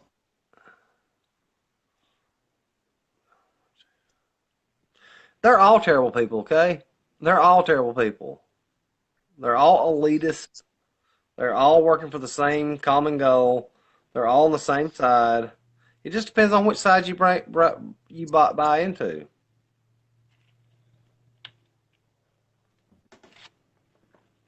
His wife is so sorry. What do you mean? His wife speaks 5 languages. Yeah, I just don't know what you mean. His wife is so sorry. Yeah, why are you tagging her? I mean, of all people, I mean,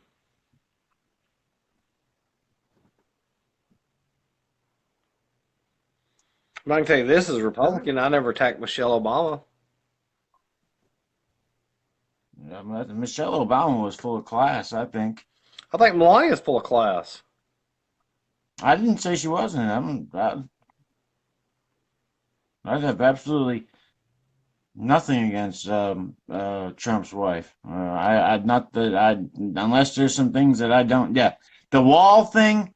Just shut the fuck up about the wall. Just stop with that. I hate that. That is not going to stop shit. Okay, the wall is not going to stop shit.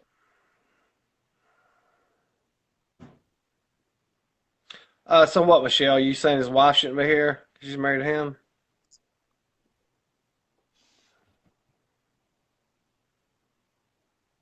The wall. No, she was talking about his wife. What about his wife?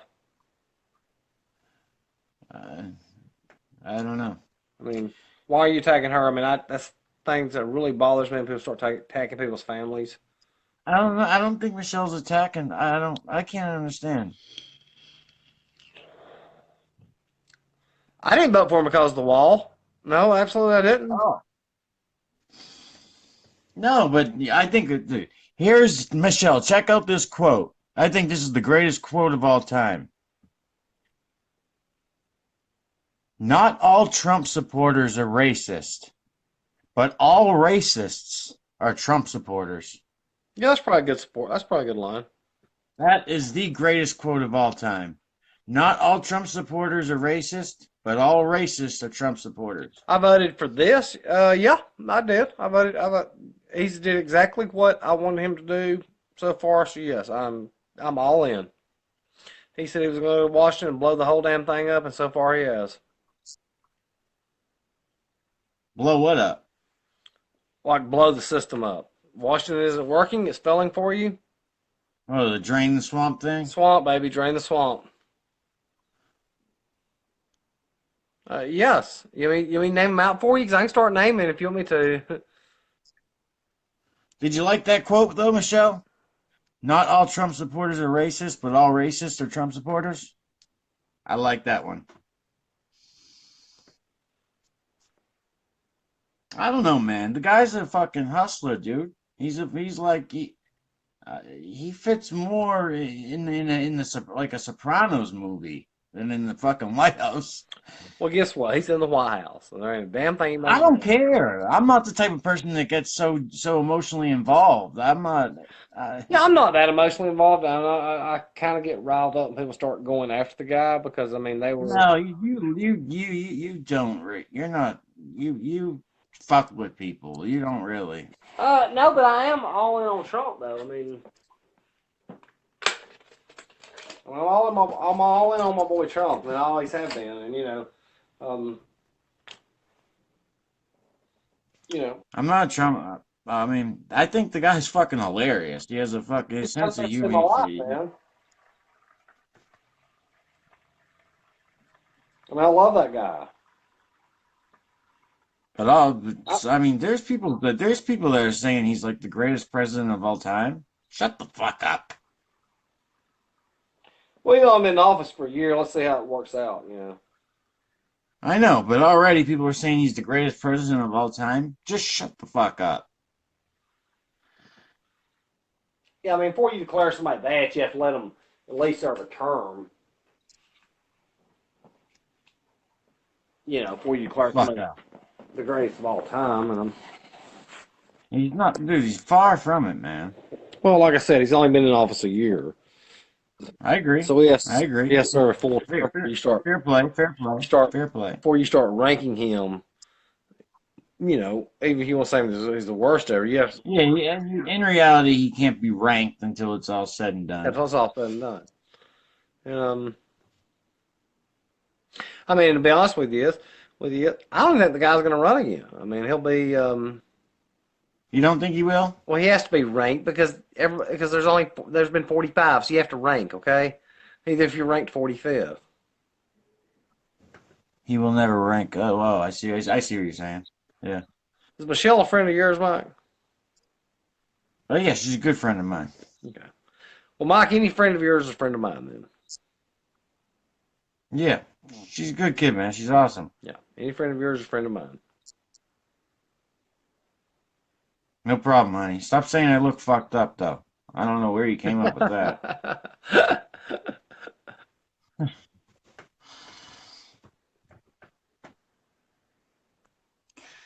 Yeah. But yes, Justin, talking about Trump, it's loud where you are. Where are you?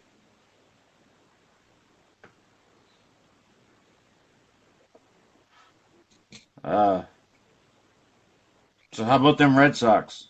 No, it's I just was saying the other day they've won what 15 games in a row or 15 out of 17 or something like that.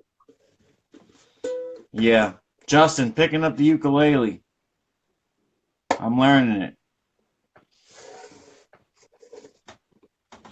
I don't know if you know Chris, but I'm a guitarist.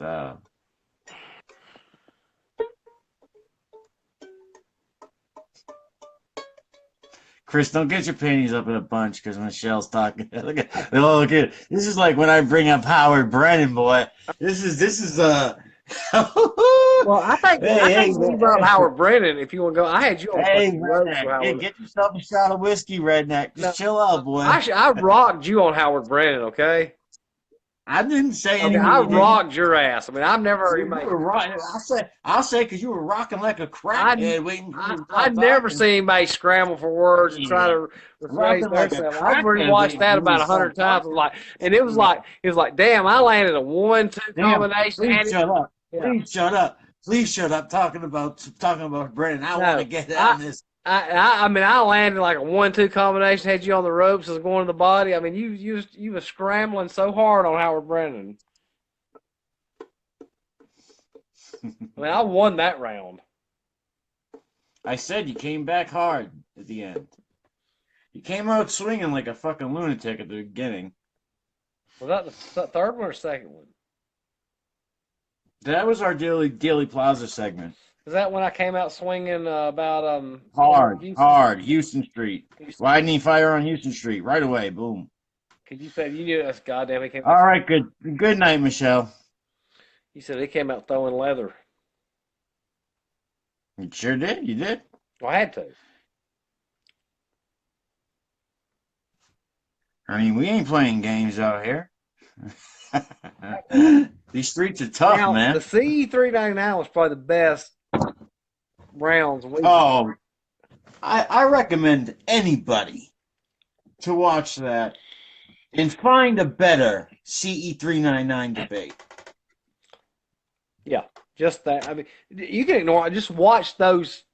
I mean, I don't know how many minutes it was. 10 minutes, 8 minutes. What, the CE399? I don't know how many minutes it was. I mean, just that. Yeah, it's about 10, 15 minutes.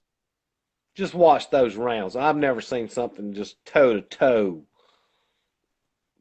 fist to the body. I couldn't let you gain any room. I couldn't. I couldn't let you either. I know. We were fucking we were in the pickle. It was like two dogs caged. We were in the pickle, boy.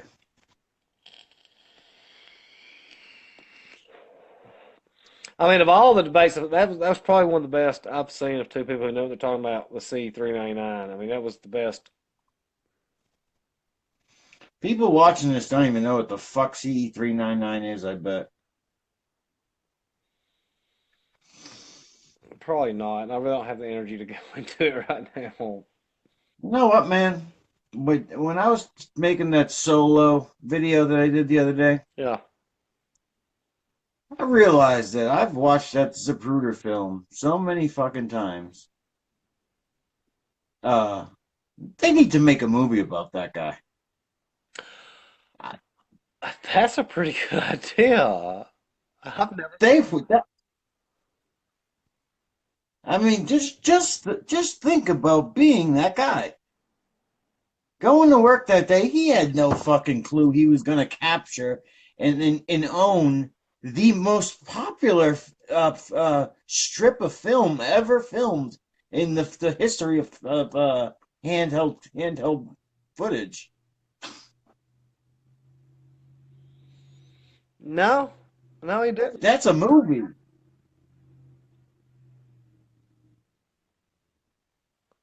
Shit. I mean, do you know how quick they were on him to get that?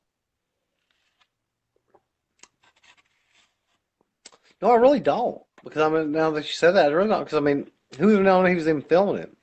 Time Magazine was right on him right away. I mean, they drug him right to different camera places to get it developed right away. They had that You right. know, why did they not? Have you ever watched the next film? Yeah, yeah. I mean, I wonder why they. Different Yeah, different. different I angle. mean, I think they're on the south side of Elm Street instead yeah, of the it north was side. basically right across the street from him. Yeah, And there were so many. I mean, which I he went back, doesn't. Or it's Orville Nix, right? Orville which Nix. I went back and forth on that. You know, it's like maybe the shot didn't come from the grass. You know, maybe it came from that concrete abatement because there are people that you can see in that concrete abatement. What concrete embankment? All right, so the grassy knoll's to your left, right? All right, think Right. about Abraham's approved being right in front of you. Go back and watch Okay. the next film and look to the right. There's a concrete abatement, and you can see a guy right above the concrete abatement. It's on a B line right towards Kennedy when the shot goes off. Really? And that could, I mean, that would make more sense to me with a headshot That. in the back of the head. Oh, wait a minute. You're talking about there's enough trajectory from this point that you're talking about where he can be shot in the back of the head. I'm saying that maybe the headshot hit him like in the back right and took the head off. But nothing happens to the other side of his head. That's the problem. Not that it comes out there, that he hits him at an angle, like right when it comes out, that it comes down like maybe into like a trajectory when it comes down to right here, and it just takes off this back side. Not that it goes all the way through the back to the left and blows the left out, that it comes down into a trajectory right here that just takes this back right off. Hold on, I'm confused. Are you talking about someone standing near where Abraham Zapruder was? Abraham Zapruder's here. Abraham Zapruder's here. Right. All right, sorry, excuse me. Abraham Zapruder's Say you're Abraham Zapruder. Say you are Abraham right, Zapruder. right over Abraham Zapruder's left shoulder. I mean, at the time that it comes, it would almost. I'm not saying that's what happened. I'm just saying that. No, I know. We're just speculating. Yeah. You know, in his testimony, what he said, right? His first initial testimony. Yeah. I felt like the bullets whizzed right by my head. Yes, he said they came over right over his right shoulder. Mm-hmm. Yeah. And then he said, but I have to admit, I don't know because there were so many reverberations from the bullets, like you couldn't tell. He did follow it up with that. Yes, he did. He said he thought they came over his right shoulder. But then he very, very quickly said, but I couldn't tell. There were so many reverberations and echoes from the bullets.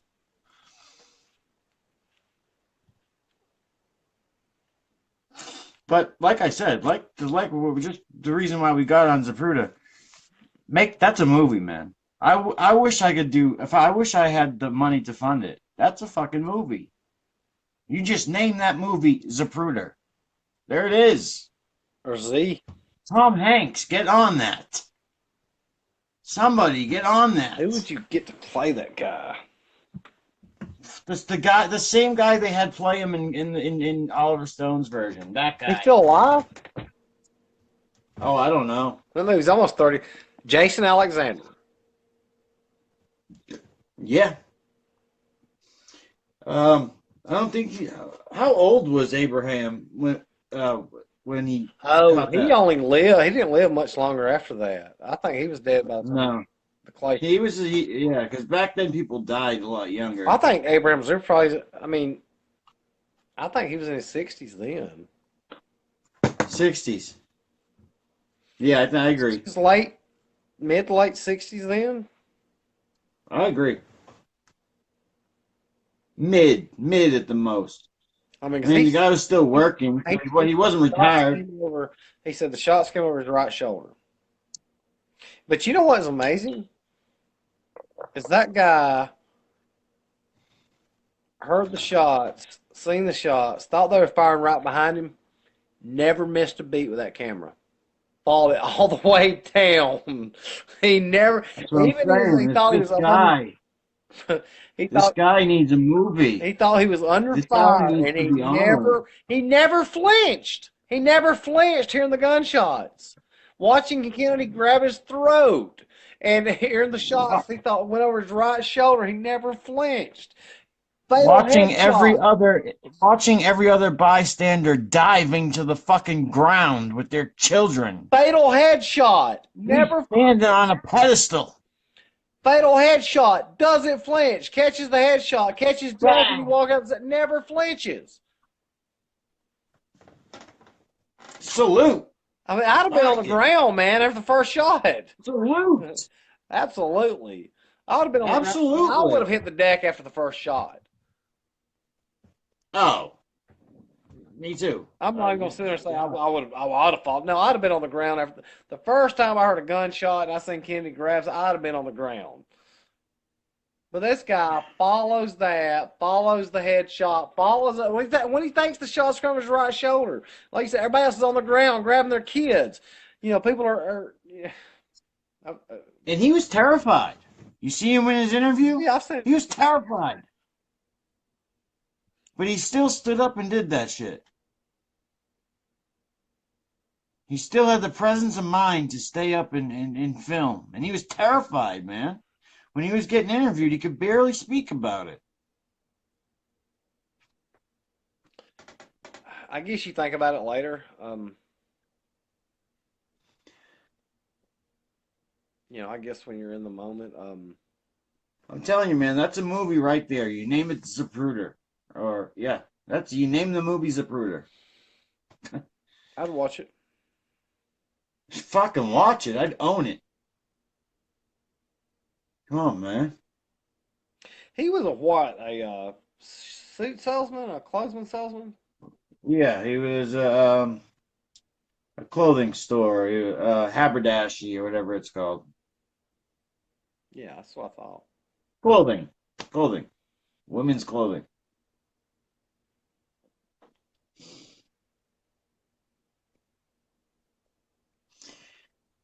Anyway,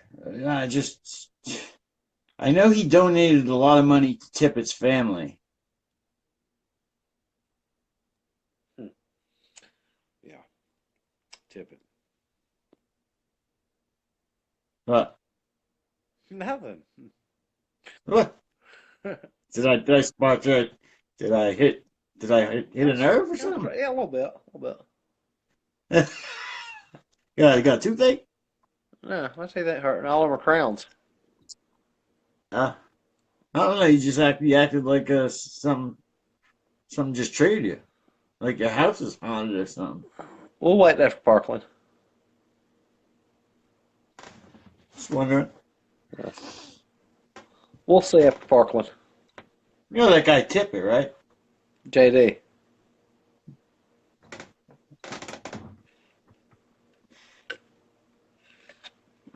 Badge man.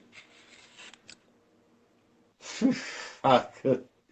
That's a strong claim, Really?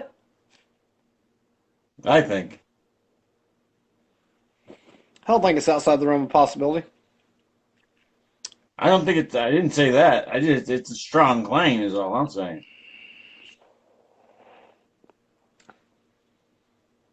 When it comes to this case, there ain't nothing outside the realm of possibility.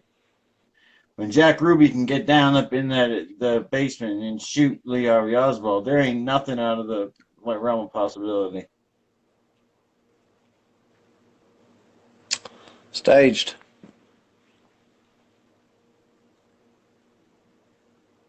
National television.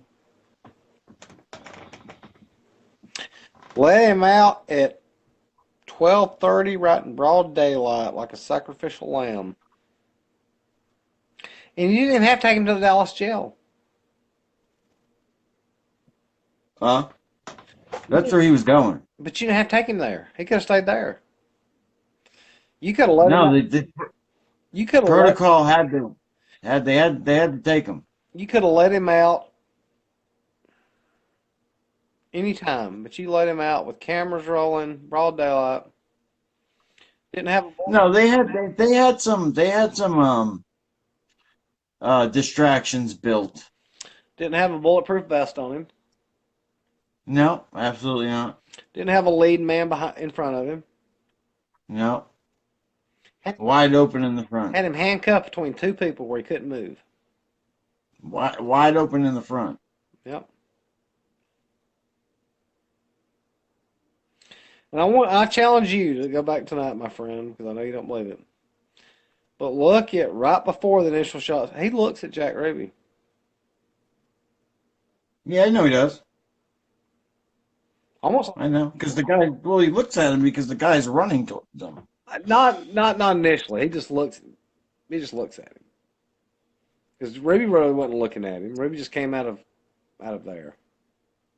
Almost like I mean, it's almost like he glanced at him and looked away. Almost like what are you doing here? Oh, so you're indicating that they knew each other. Oh, I think they definitely knew each other. Yes, there's no doubt in my mind they knew each other. So that's not too far. That's not far fetched at all. I don't think. Mm-mm. And I don't even believe in the conspiracy, but just that doesn't mean conspiracy anyway. No, absolutely not. No, it doesn't. It doesn't mean conspiracy or another. But no, I think no, you're right. It doesn't mean conspiracy. Just like I said long ago that that I don't doubt at all that Clay Shaw called Dean Andrews I love when you brought that up. I like that point that you brought up about Clay Shaw, about that. I think that the alias thing. oh, there's no doubt that I believe he called him as Clay Bertrand. I mean, because Clay Shaw was a And his reasons for it. well, yeah, he was a homosexual, and in those times you couldn't come out and say, I mean, so I don't think Clay Shaw used the alias in New Orleans, but I think when Clay Shaw went on business trips or whatever, he was Clay Bertrand. No, there's no doubt in my mind that He was a man of high stature. very man of high stature. I mean, so no, there's no doubt in my mind that Clay Shaw used the name Clay Bertrand. So I mean, I can see where Garrison tied that to him, and I think that he probably called Dean Andrews. But I mean, here's my thing about the whole case was, all right, so you called Dean Andrews to get him to represent Oswald, and you called him as Clay Bertrand. So you're going to kill him 2 days later? I mean, if you was going to kill him, why did you get somebody to go rep him? Kill who? So if what I'm saying, if you know, Garrison's thing was Clay Shaw called Dean Andrews as Clay Bertrand to go rep Oswald. Well, if you're going to rep him, Well, why are you going to kill him 2 days later? didn't Marina, I mean, excuse me, Marguerite Oswald hire Mark Lane Yeah, to, she hired Mark Lane to do to no did she hire him before Lee was killed? after she Okay. hired him um, to represent him basically for or to do a rebuttal for the Warren Commission. and that's when he wrote his book Rush to Judgment, which I totally disagreed with your assumptions that Mark Lane was a liar because I've never read anything. Oh, he got caught lying. He got caught. We got caught in one of these cases lying, but I've read Rush to Judgment, and I did he wasn't lying in Rush to Judgment. No, no, no, not specifically in the book. He got caught lying, getting information out of a certain witness. He lied. It's videotaped. He told the person that he was Captain Fritz on the phone. This fucking guy. Hello, this is Captain Fritz. Oh well, I say I don't know anything about that. Yeah, it's recorded. You can listen to it. He admits to it. Well, let me ask you this: what do you think about? And again, I know you're totally on the non-conspiracy side. What do you think about Chief Curry? Because Chief Curry believes there was a conspiracy. I mean, if you watch Chief Curry's things, I watched Curry about 20 years after it. He was doing an interview, and he said, "There's no doubt in my mind that there was a shot that came from the knoll." I know. What do you mean? What do I think about it? You think Curry's lying? You think he's building something up? You think Curry actually believes that? I mean, there's a lot of people. I mean, I don't think Curry's lying. I think Curry actually believes there was a shot that came from there. Yeah, whatever. Yeah, okay. It doesn't. Whatever. You believe it. Do I What's the believe? difference? Do I believe a shot came from the knoll? I said you do. You believe it. What's the difference? No. Oh yeah, I do gotta quit smoking, honey. I know. Yeah, I mean, I do believe a shot came from the knoll, but I mean, I like it when a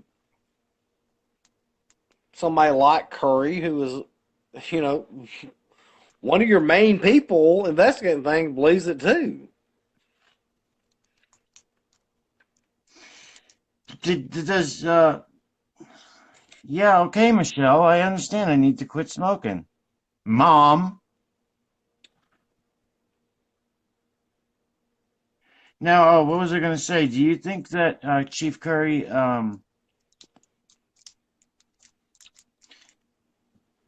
thought there was a shooter on the knoll and thought that he was working in cahoots with that Oswald was still guilty of firing a rifle from the sixth floor of Texas School Book Depository? Does he think that? He does not. I do not believe he exonerates No, no, Oswald. no. Curry never exonerated Oswald. Never did he exonerated Oswald. I mean, no, I don't think Curry exonerates Oswald. I think that Curry thinks that's probably working in cahoots, but I've never heard an interview where Curry exonerated Oswald. But yeah, I mean, Curry was like riding in the lead car when the first shot went off. Curry looked over his right shoulder and ordered people to null. Um, and Curry never really designed day, never said he didn't think a shot was going off from the. I mean, Curry always believed there was a shot from the null. Um, Yeah, I hear you. We'll get into it. Okay, Michelle, more relevant. oh, I got. Um, I'll be right back, Mike. You can talk to her. I thought she was going to bed. I don't know. Got to bed, She Michelle. can't help but look. She can't help but look at my gorgeous face.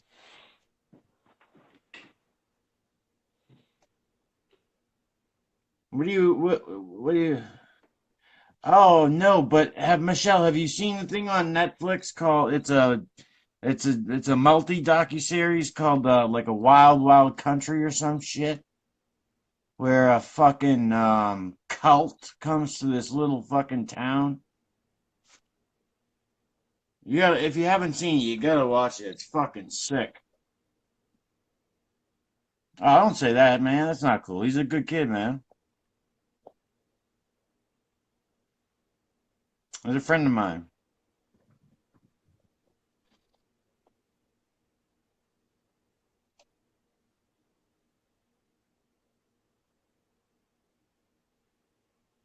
Have you heard of that, though, Michelle? Yeah, he is. That's how they are down here. I mean, he's further. He's way down south. He's in Alabama.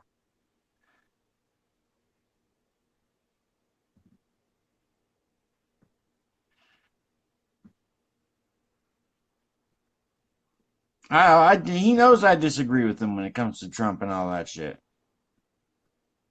I think Trump is a fucking joke.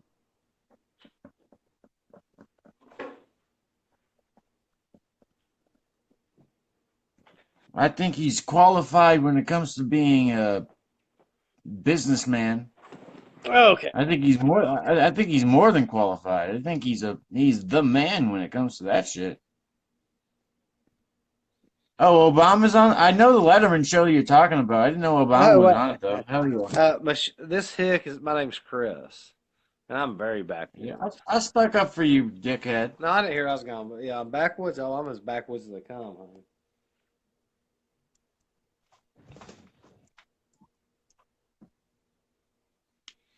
I love it when people call us Southerners these hicks and these backwoods people. See, I can't. I'm from up there. I'm from the same city as Michelle. The same borough as Michelle. I can't say it because my mom is from North Carolina, so I can't.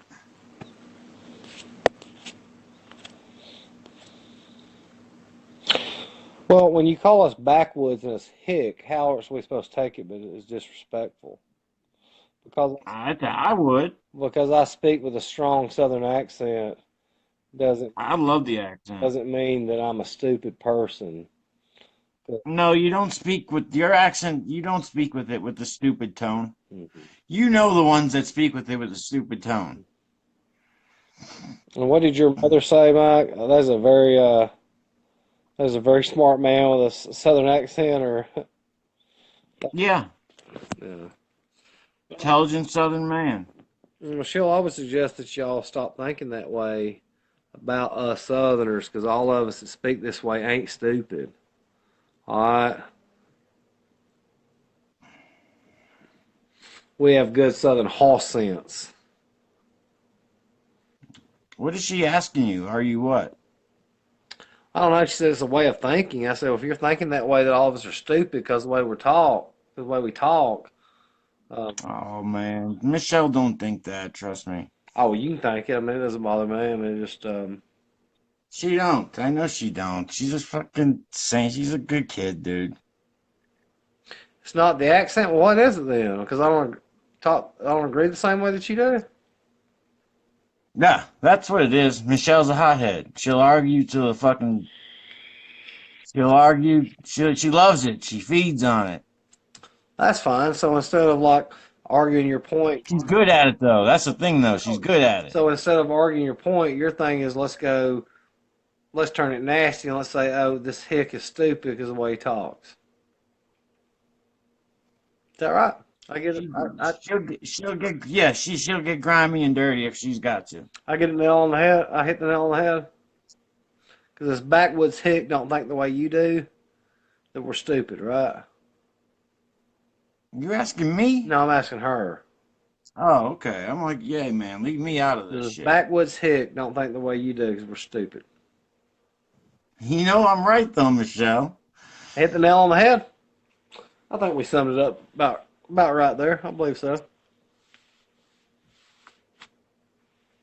That means you're making fun of my mom.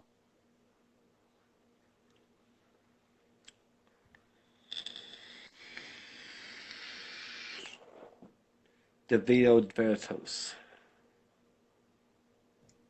That's Latin. Huh? I said Devito Veritas. That's Latin. Damn, man, you hicks can do that shit. In wine, there's truth. I can't do it. Devade Oh, now she's getting on you because you. Now she's getting on you because you're vaping. Kazase. She don't want me smoking. She don't want you. She wants you vaping. Come as you are. That's Latin too.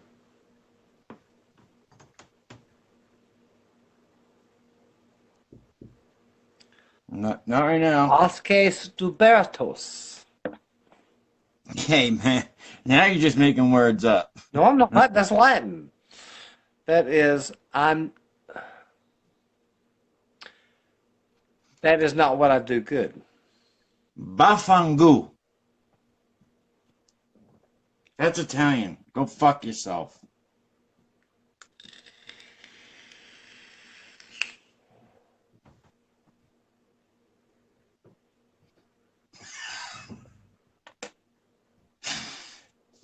You haven't been the same since I mentioned old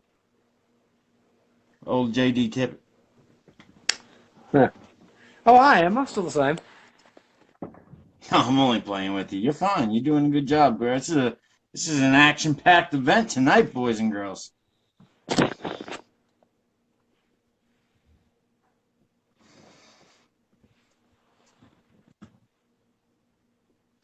Oh no!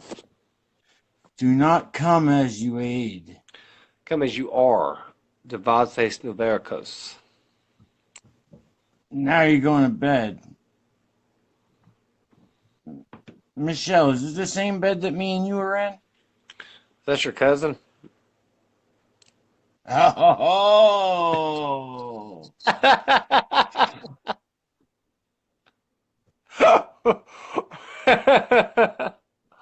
He won. He just won. Checkmate. He just won. Shit, Michelle. Yeah, yeah.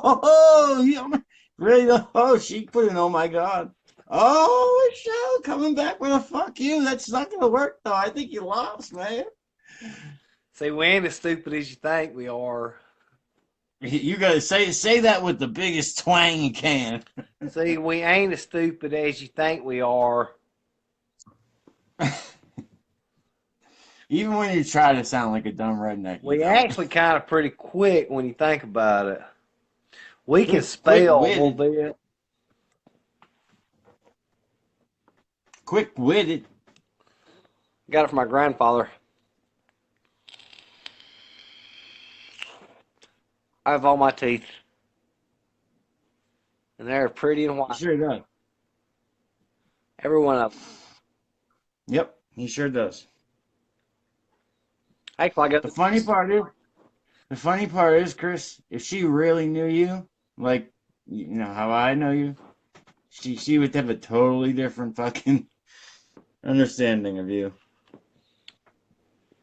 Actually, I have a dentist appointment in the morning. Huh? I brush them twice a day. Okay, probably brush mine than you do yours. How many teeth? Do you really? Yeah, how many teeth do you have, Michelle?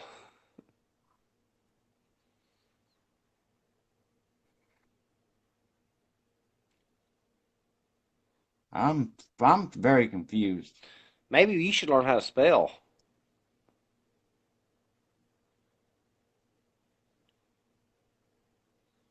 You would like him. Now you're being mean, Michelle. Oh, shoot. Well, that's Yeah, okay. That's that's no, that's typical Michelle O'Connell. I don't know how I ever got on her good side, but hey, I'll take a win when I get one. Cause she's vicious. She can be vicious.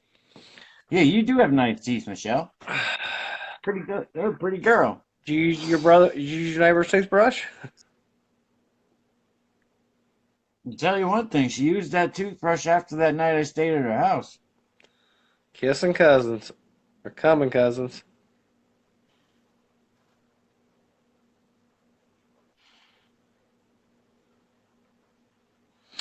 You Oh, I guess you are from the south, then, ain't you?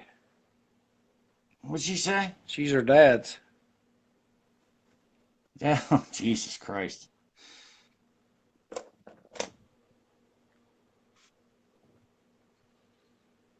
Michelle, don't deny it. Look at me. Look at this face. How can you deny it?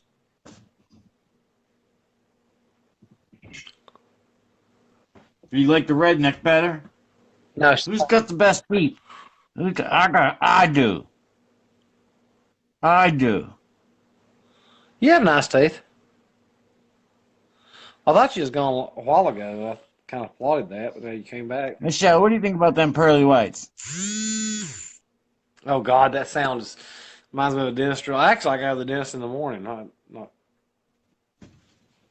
Michelle, stop telling us you're going to bed. It seems more like you want to stay up and talk with us than you want to go to bed. Oh shit, good for you, Michelle. I didn't know you were going to art school at Bentley. Hell yeah, that's what's up.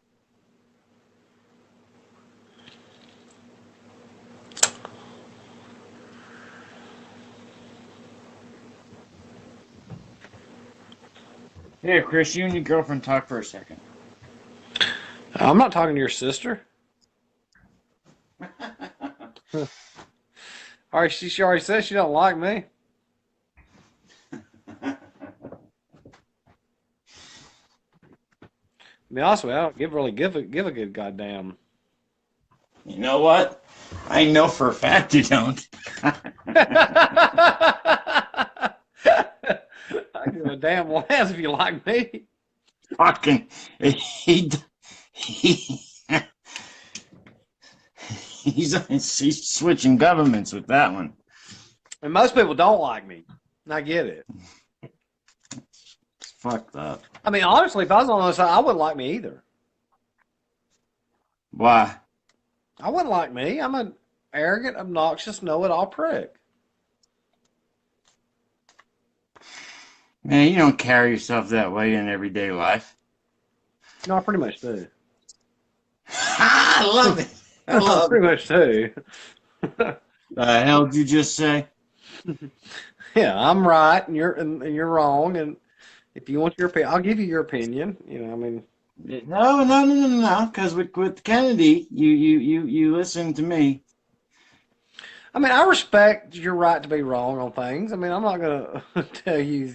You know, I mean, Oh, you said that. Justin, do you really believe that? Because I wouldn't be surprised that you do. what did Justin say? I do not like Ronald Reagan, Jonathan. I love Ronald Reagan. No, he created that war on drugs. I love Ronald Wilson Reagan. He's a great man, great president. Um, yeah, he's great. I lived up under his time. We made There you go. My two best friends, Jonathan O'Connell and Justin Ray. Justin Ray was in my band. The kids, I mean, I could tell you the size of his dick when it's fucking half chubby, half masked, full rod. Well, my I can question tell is, you the what are way y'all doing in the band there? Boy I Scout. can tell you what his shit.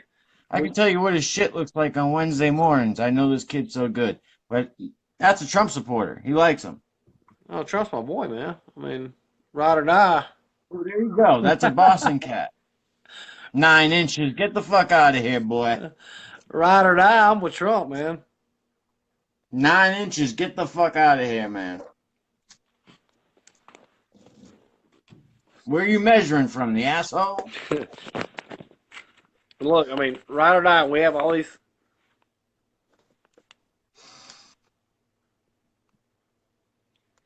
And by the way, all the Facebook, I have a concealed carry license that's not threatening anybody. Yeah. Actually, I like when you pull them up. You got some good ones. oh yeah. Oh, let me show you my favorite one. I love this right here so much, man. That's my favorite right there. That little fucking Derringer. Have I seen that one? I think so. It's a little Oh yeah. little four-shot Derringer.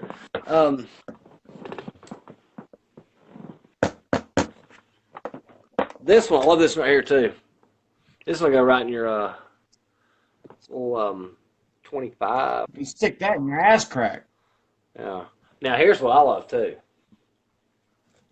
Damn, baby.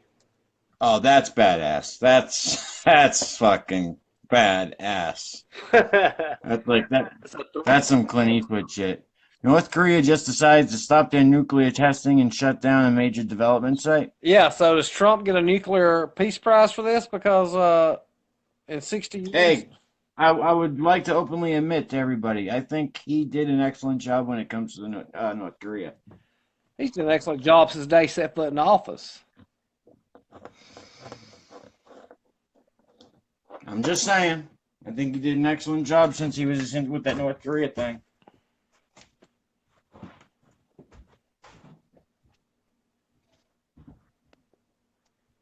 I mean,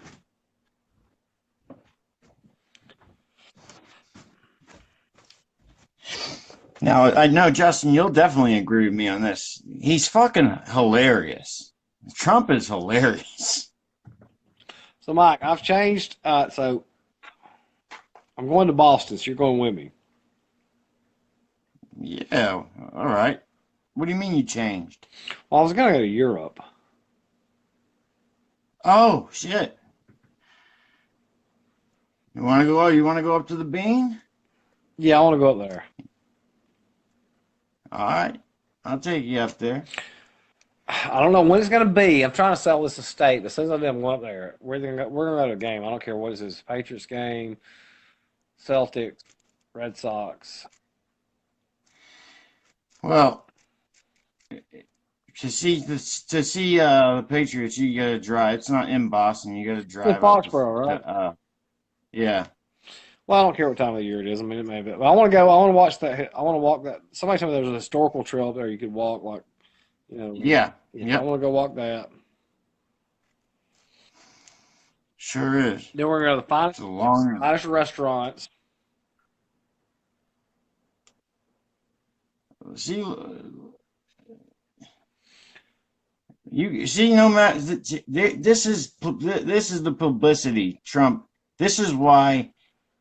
This is why he has so much popularity because people can't shut up about him.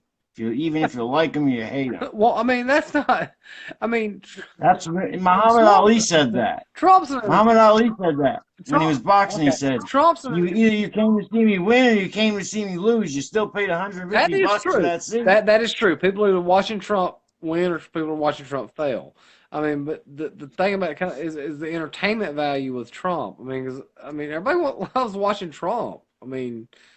I mean, Trump's funny. I mean, Trump brings a lot to it. I think he's hilarious. Well, I can tell you a lot he's done, Jonathan. If you really want me to go into it, I mean, he did everything he said he was going to do as far as the campaign. So he's actually kept every one of his promises that he told you he was going to do. Now, a lot of it was by executive order. Only one of them was by. Jonathan, he's been in there a year. I mean, what do you expect him to work something miracle every day? I mean, But I mean, no other president's brought North Korea. no other president dealt with North Korea this way. No, absolutely not. I mean, so should he get? I mean, I think he should get a Nobel Peace Prize out of this. Even if he doesn't, It's it's still, it's you know still, record breaking. it should not go unnoticed. That's Absolutely for not. sure. No, absolutely not. He did better with North Korea than Obama did. I'm not even gonna follow Obama with it. He did better than, and I guess I mean, the other president really started addressing them until I mean, Clinton did in the '90s, '94, something like that. What? But I mean, no other presidents really tried to bring North Korea to the table. Everybody kind of ignored North Korea and dealt with China. And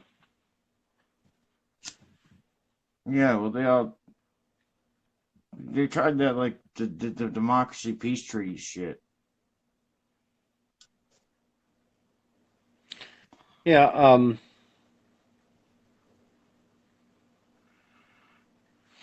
I don't know. I mean, I've had fun with it so far. I mean, ever since Trump announced, it's very entertaining. I've never had a presidency in my life that's been this fun to watch. And this, I mean, it's like having fucking Floyd Mayweather as the president. uh, Brash and rich and fucking. I mean, I guess that's fair enough. I mean, Obviously, I don't mean in intelligence, but I think he's a lot smarter than Mayweather. But well, he's not a dumb man. Okay, you do not develop. I didn't say that. Yeah, you didn't develop accumulate this kind of wealth and become president of the United States by being a stupid man. So he's not a stupid man. So let's get that straight. He's a fucking hustler. Everybody thinks they're He's a go. like John. He's a They're a go-getter. gangster till a gangster walks in the room. That's right. He's a go-getter. Every day I'm hustling. He's a go-getter, man. He's been that way. He's been that way. Yeah, I mean, Have you still not watched the thing on Netflix on him? Trump, American Dream, yeah, three-part I series. don't have Netflix. Somebody's trying to get me to watch it. I don't have it. Do you have any way to, dude? I'm gonna give you my password. later on when we stop this thing. I'll give you my Netflix password so you can watch it. All right, we'll do that. I trust you with my shit. Yeah, Jonathan, it's fucking good, ain't it? The guy is a hustler, Mike, what man. kind of cigarettes you smoke, man? What kind? Yeah, Pall Malls. Pall Malls. I smoked Camels for so many years, man. You know why? Because they're cheap. That's why I smoke them. Oh no, I had to have the finest of American tobaccos. I used to smoke Newports. I just can't do it no more. I could never smoke um, menthols. I mean, I could if somebody gave me one. I'm not gonna. But See, I'm the complete opposite. oh, see, I had my taste. It was always Camel filters. Wads? No, just regular Camel filters. To say my mom, my grandma, they both smoked Winston full flavors, Winston Reds. Yeah. Ha ha. Right, dude, you remember when there was legit cigarette commercials? Like, Oh hell yes, yes. I mean, I was dude, born in '76, man. You had, I mean, there was you had that, you had Skull. I mean, I can remember there was a commercial. Winston tastes good like a cigarette should, and they used to, what was the one with Virginia Slims? Like, my mom used to smoke them. Virginia Slim, Ultra Slim. yeah, they used to promote women like I can't remember. Real skinny, long Yes, cigarette. and it was like I don't remember what you ain't seen nothing, baby. You ain't seen nothing yet, or so. I can't remember what it was, but it was like, Oh, the saying, the slogan. yeah, Yeah. I can't remember what it was, but it was such a slogan that was, for women. You ain't doing nothing yet till you. Oh God, what was it? Oh man, I'd have to dig deep in my memory bank on that one. And when I was a kid, I mean, which got me in so much trouble. My teeth. I mean, I mean, it was big then. You got a can of Skull, man. And like I said, I've spent almost $20,000 in dental work. That I mean, Skull, and they had all these flavored skulls too. I mean, Skull Cherry, Skull Wintergreen, and then we was in the army. I mean, they went from the army like quit promoting smoking cigarettes. So we was over there. I mean, they was just basically forcing cans of Skull on us, and I mean, if you didn't have a can of Skull with you, I mean, you wasn't nothing. When I was in a program where we couldn't smoke cigarettes, but I used to always dip. I actually enjoyed it for a while. Yeah, I love dipping, man. It was kind of like Some of the pros, man, the people that have been doing it for a long time, don't even spit. well, when I was in high school, we I mean, God, I can remember swallowing makes me want to vomit now. I can remember swallowing tobacco juice um, in class. No, they're so good at it that they don't create a lot of juice at once, so it's just kind of just Well, the mouth starts moistens the mouth. salivating automatically, Yeah, so you're gonna have to spit. So we do that in classroom, but you still get some of the tobacco juice in it. But I mean, if you're yeah. gonna like dip it and really get the full flavor, you gotta put in there and Tints it. You get, to get the tobacco juice flowing. And I mean, that yeah. Skull Cherry and that Skull Wintergreen, that Skull Mint, and that Skull Spearmint. I mean, You don't like it? oh hell, I loved it, man. I loved it. Oh, I love oh. everything about it. Yes, God, I loved it. I mean, I love Skull. Cherry. Cherry. Oh, Skull Cherry, man. I loved that. That was What was some of the other peach? Peach was was a one. peach. There was a spearmint. There was a wintergreen. There was just mint. They put all these flavors in there to get people to like it. Man, it was good. It was good. I mean, it was good. I mean, I mean, the money that I spent in tobacco over the years, and I mean, even cigars. I mean, you ever smoked a Cuban cigar? No, I haven't. And have you? Oh yes, yes. Okay. So Yes. is it worth all the hype? Do you inhale it? No, no, absolutely no, not that. It's more. See, that I've always what's the point if you're gonna smoke something if you're not gonna inhale it? I wondered that too. And I mean, if you if you ever smoke cigars, Yeah, I've smoked a cigar, and I if you just think it's smoke stupid. smoking Yeah, you're smoking just like, cigars and you inhale it, it's gonna knock you down with the smoke and the nicotine on it. I mean, 'cause you just that cigarette that you've got in your mouth, think that thing 10 times bigger around and taking a hit of smoke and a hit of nicotine on it. So I mean, in the cigar smokers, they just puffed on it. I mean, but the flavor of a fine Cuban cigar, it's like no other. I mean, it's like what is it like though? Is it earthy or is it? I mean, hmm, I don't know, man. I really can't describe it.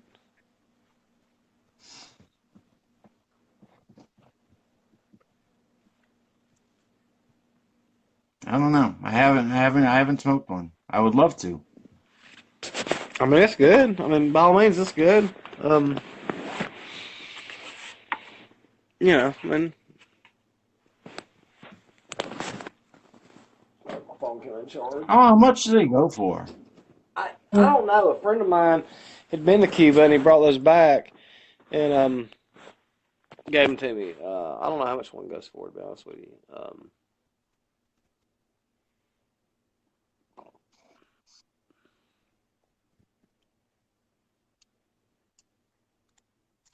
Yeah, but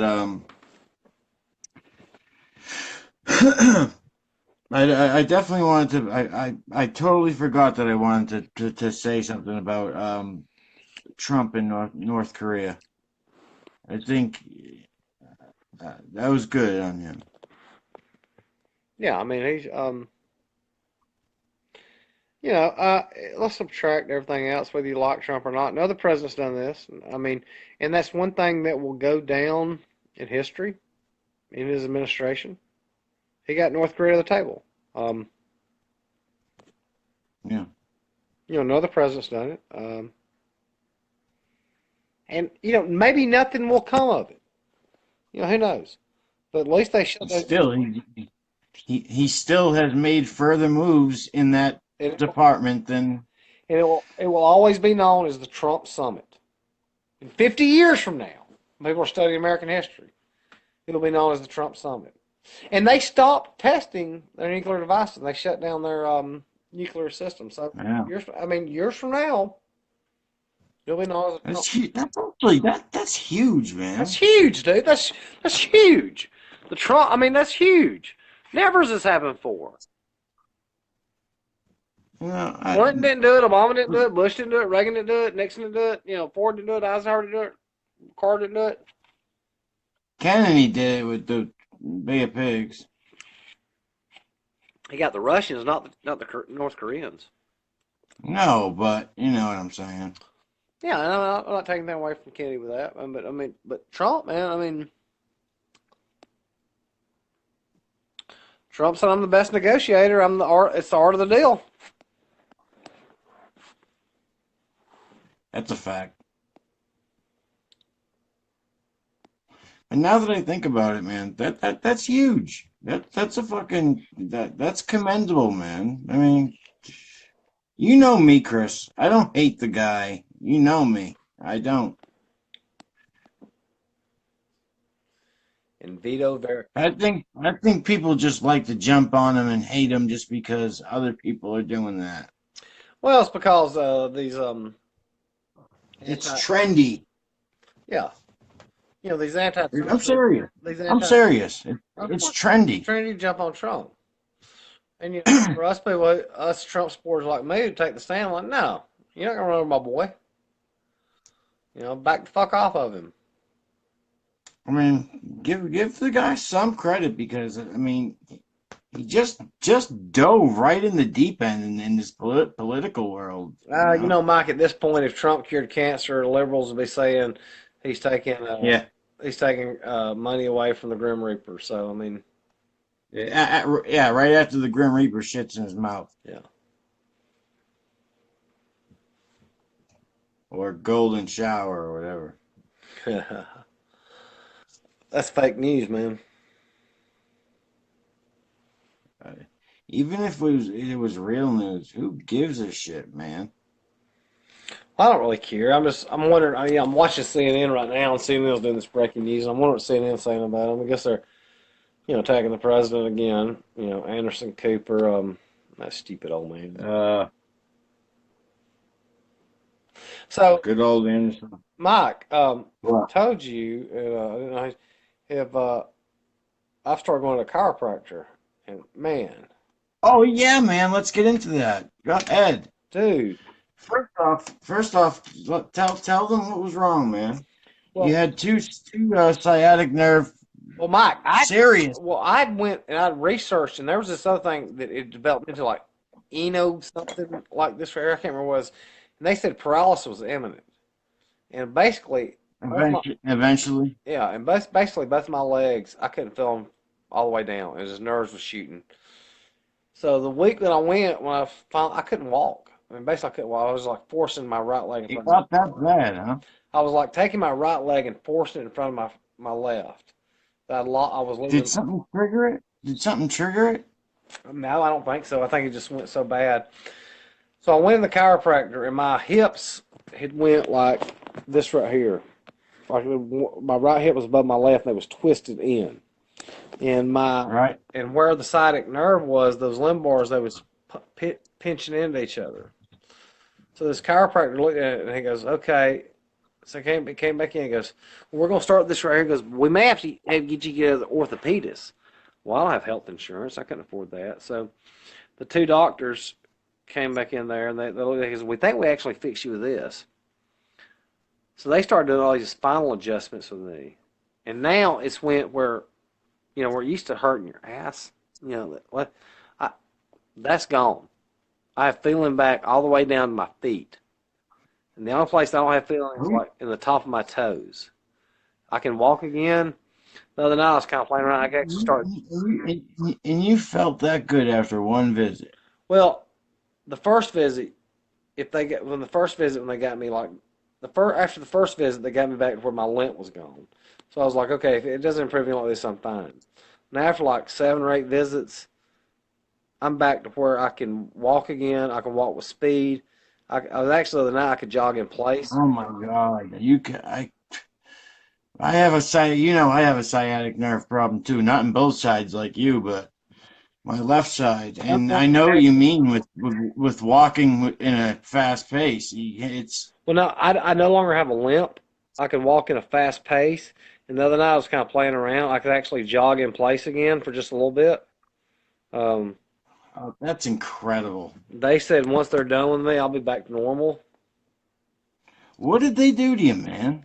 They just start doing these spinal alignments to move your spine back in place where it's supposed to be. So are you laying in your stomach or are you? No, they take me in there. It's nothing like that. They take me in there and they'll lift this thing up above my right hip and just shove down on it and like just push and just like and crack all these.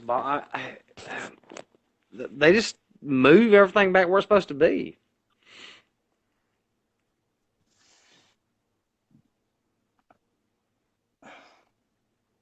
Wait, they put something next to your hip, and I mean, they put those things up under my hip, under my shoulder, and they just push it. They just start moving your body back to where it's supposed to be. They start moving the spine, everything back where it was supposed to be. did they tell you how bad you were? Oh, I was horrible. Do you know what caused it? Well, I have one leg that's a little bit shorter than the other one. They thought they did that, but just basically when I was in the army and running around, all the running I did and being on my feet, just kind of like everything just moved out of place and like my back and everything, it used to be so sore, man, you couldn't touch it. Soreness is gone. Yep. Muscles aren't Your lumbar or your upper back? lumbar. I mean, all the soreness is gone. All the muscle tightness is gone. Oh, I hate that muscle tightness. Oh God. I've spent about $1,000 so far on $1,100. Best $1,100 I've ever spent in my life. Yeah. That coming from you, that's big. Not saying you're a cheapskate. I'm just saying. I was no, it's amazing, man. It's amazing. So how often do you go? Look who just joined us again. Who? Look,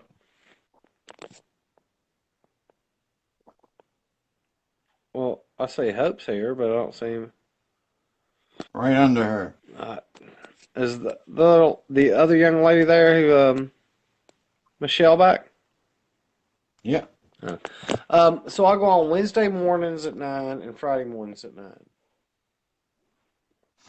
Michelle, we're talking about he went to a chiropractor because he had horrible, horrible, horrible sciatic nerve problems.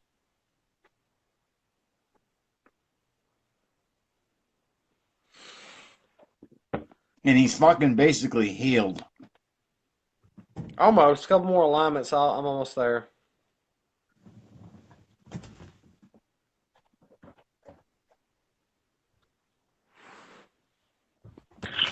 But right after your first visit, man, you felt good, huh? After the first visit, it was all, I was like, okay. At the first visit, Something's happening. yeah, Something's and then happening. everyone after that's like, okay. So I saw the doctor the other day, and the doctor and I told him, I said, look, man, I said, you know, I mean, I mean, if you would just seen how I walked, I had to force my right leg in front of my left. I mean, I couldn't even walk. I was losing all muscle function, and I mean,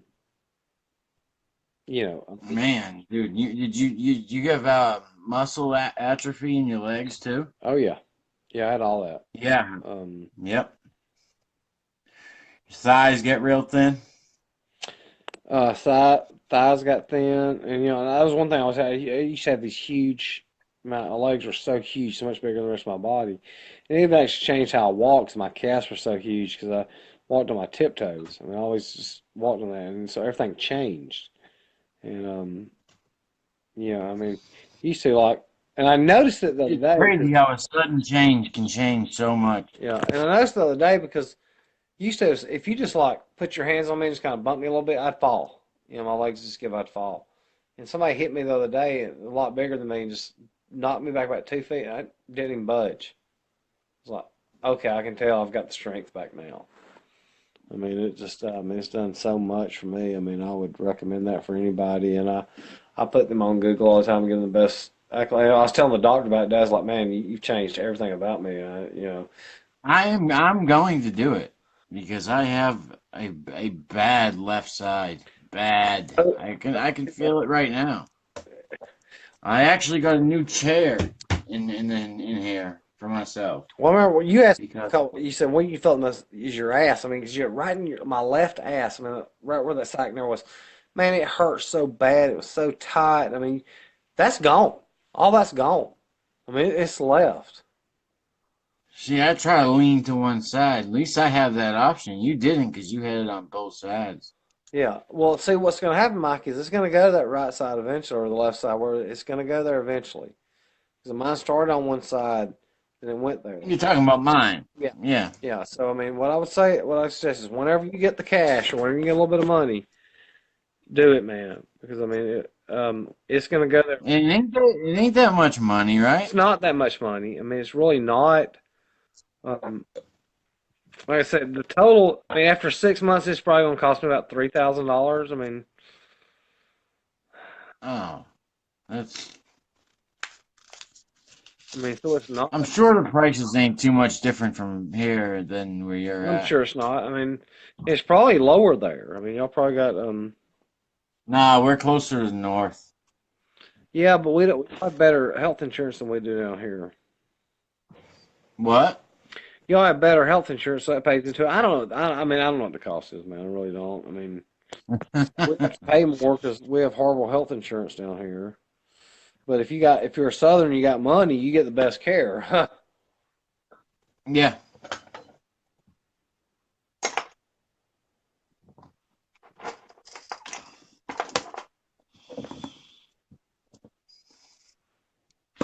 So what the fuck else has been going on, man? What happened? You tripped over your dog? Oh, well, he tripped me or something and cracked my skull and gave me a concussion. And You cut your head open? no, if it did, I don't remember. What the fuck, man? Well, I can remember waking up and him looking me in the face. It was just a hate. Oh, you passed out. Dude, he knocked me the fuck out. I had a concussion. I mean, I didn't remember. I mean, I had a lump on the back of my head the size of a goose egg, and So you fell backwards. it fell backwards. It clipped my legs out from under me, and What kind of dog do you have? A goddamn Rottweiler? now he's a Jack Russell. He's a little dog. A big dog went. I know what you have. I'm just He saying. knocked my yeah. He clipped my ankles, and But you know what, bro? I mean, after I came out of that, I don't realize how a boxer can take that kind of licks for 12 rounds. Because, I mean, my buddy's like, after the first or second round, first time you get hit and you're wobbled, and your eyes kind of glaze You're ready over, to quit. you have a concussion at that point. You're ready to quit too. And you have a concussion. So, but you know what? And then the guy goes, well, I guess I can realize how you can go another 9 rounds because during that time, my buddy came over, he picked me up. He took me to Jack's to have breakfast. We had breakfast. He took me to the chiropractor. He took me to the bank to get money. He took me to my rental place to pay my rent. And then when we had lunch, he took me home. I don't remember any goddamn thing like that. You had memory loss. I don't remember 9 days. Dude, man, you had a bad one. I know about concussions, but I mean, you got a bad. That's a bad one, man. You didn't get checked out. Well, I went to a place, Cooper Green, that's a emergency hospital, and they tried to get me to check into UAB, and UAB told me they said if you don't have insurance, we're going to seize your assets. And I was like, and I remember this right. What? Yeah, and I refused medical attention, and somebody else come to get me, and they was like, no, you need to be checked in immediately. I said, no, you're not taking my money. And the nurse goes, well, she goes, dead men can't pay bills. And I said, well, live men have to eat. So I said, so I'm going home. Oh, what a great comeback! Great comeback. I said, so I'm going home. And they said, well, do you drive? I said, no, my friends. I said, and they said like security guards out there following. I said, look, I'm refusing all medical attention. Don't touch me. Leave me alone. My friend's taking me home. I said, no, we have to check you in the hospital. I'm not going to the hospital. No, no, no. I'm not going to the hospital. You're not taking all my money. Shit, that's. Do you not agree that something's going to be done in this country about healthcare? Something has to be done. I mean, honestly, I don't know what the answer is. I mean, Well, I'm not saying I know what the answer is. but obviously something has to be done. I mean, I wouldn't mind paying more tax. Extra tax? Huh? Extra taxes? No, I don't understand why we can't be incorporated in Medicare and me paying another $25 a week or $30 a week for me to get health care. I Right. mean, I'm for that, man. If you said, okay, Chris, I'm going to charge you $50 more a week to be incorporated in Medicare so everybody has health insurance, I'd be okay. I agree with you. I'll pay 50 more bucks a week. I'll do that. I mean, I don't know why we can't do that. I mean, um, we already have a universal health care for the elderly. I don't know why we can't incorporate that for everybody else that we're paying. And we have a universal health care for the poor. So the poor and excuse me, I said the wealthy. So the poor and the elderly have health care, but everybody who pays into it doesn't. So I wouldn't mind paying an extra 50, $60 a week if they gave me health care. Yeah, I'd do that. I mean, I think that's fair. I mean, other countries got it, right? Other countries got it, yeah, but other countries aren't as big as us. Think about it, is it? True. True. But there has to be a way that you don't have to put the insurance companies out of business. Okay, so Yeah. let's incorporate them into this.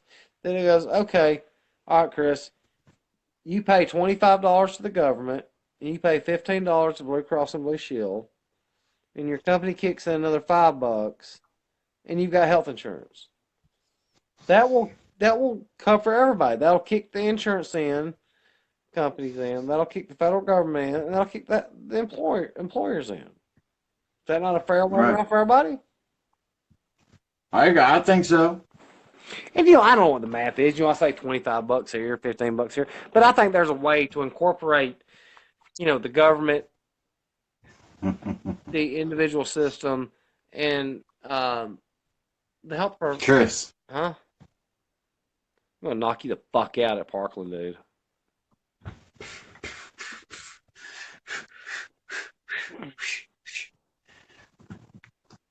This is you. Where's you? Bam, bam, bam, bam, bam. You're gonna be covering up the body.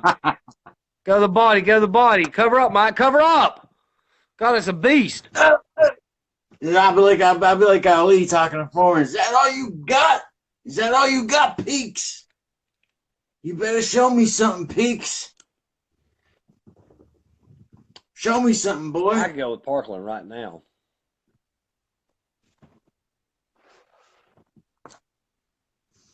We did our Parkland dry run. I could do a dry run Tippet. I don't want to bore people.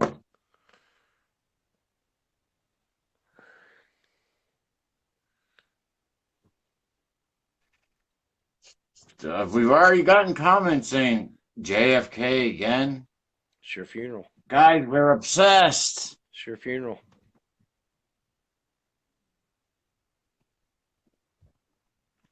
Well, guess what, motherfucker?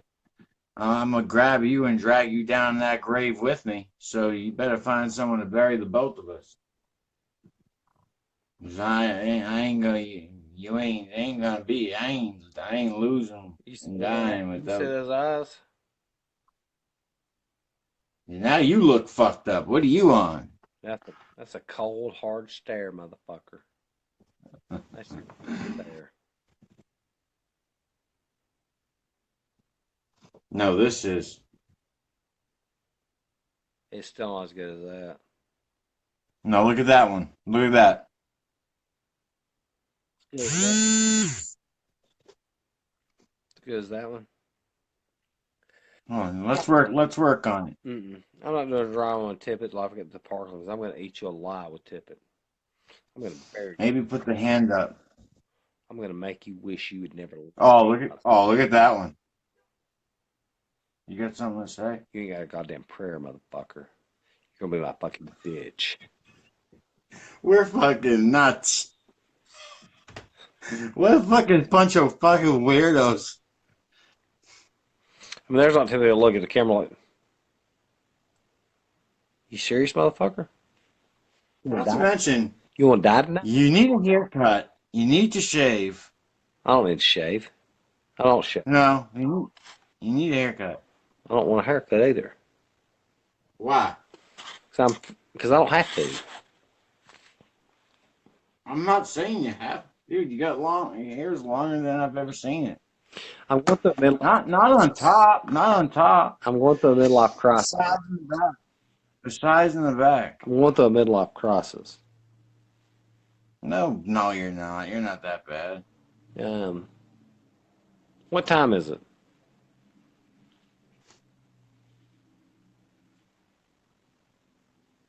Quarter past 12. It's your time? Yeah.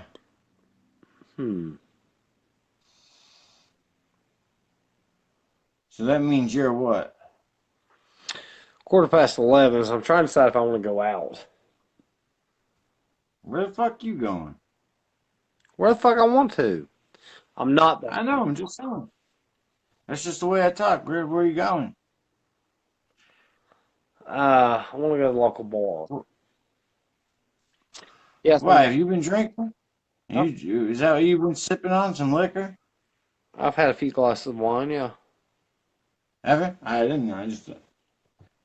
I know that you're prone to do that every once in a while. So. But I think I'm going out. I think I'm going to the bar. So let's close this out soon. All right, man. Be careful at that bar. I think we had a good. Because I you think we got. had a good show tonight. Yeah. So you gonna post it? Mm-hmm. Who started this one? I did? I think so, my brother. Oh, okay. Because that's the only way I can post it, is if I started it. Yeah, I think so. I didn't. I think it was you who did it. If it ends up being that you posted it, all you gotta do is edit it and tag me Yeah, in it. I know how to. Yeah, but I think it was you. I'm pretty sure it was you. All right. Let's do that. And Enjoy yourself at the bar, brother. Be safe. uh, You got a big fight ahead of you. I don't want you to. I don't want you to injure a rib and have to pull out of the fight. you need to drink water, brother. 'Cause I'm gonna knock you the fuck out, motherfucker.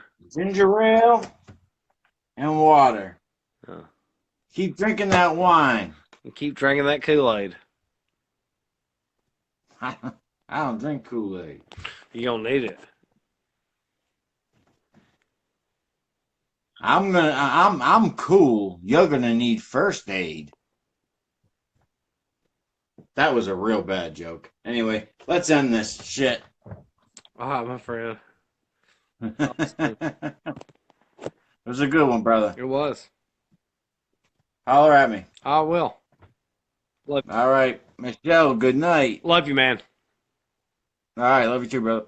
Bye. Peace. Peace.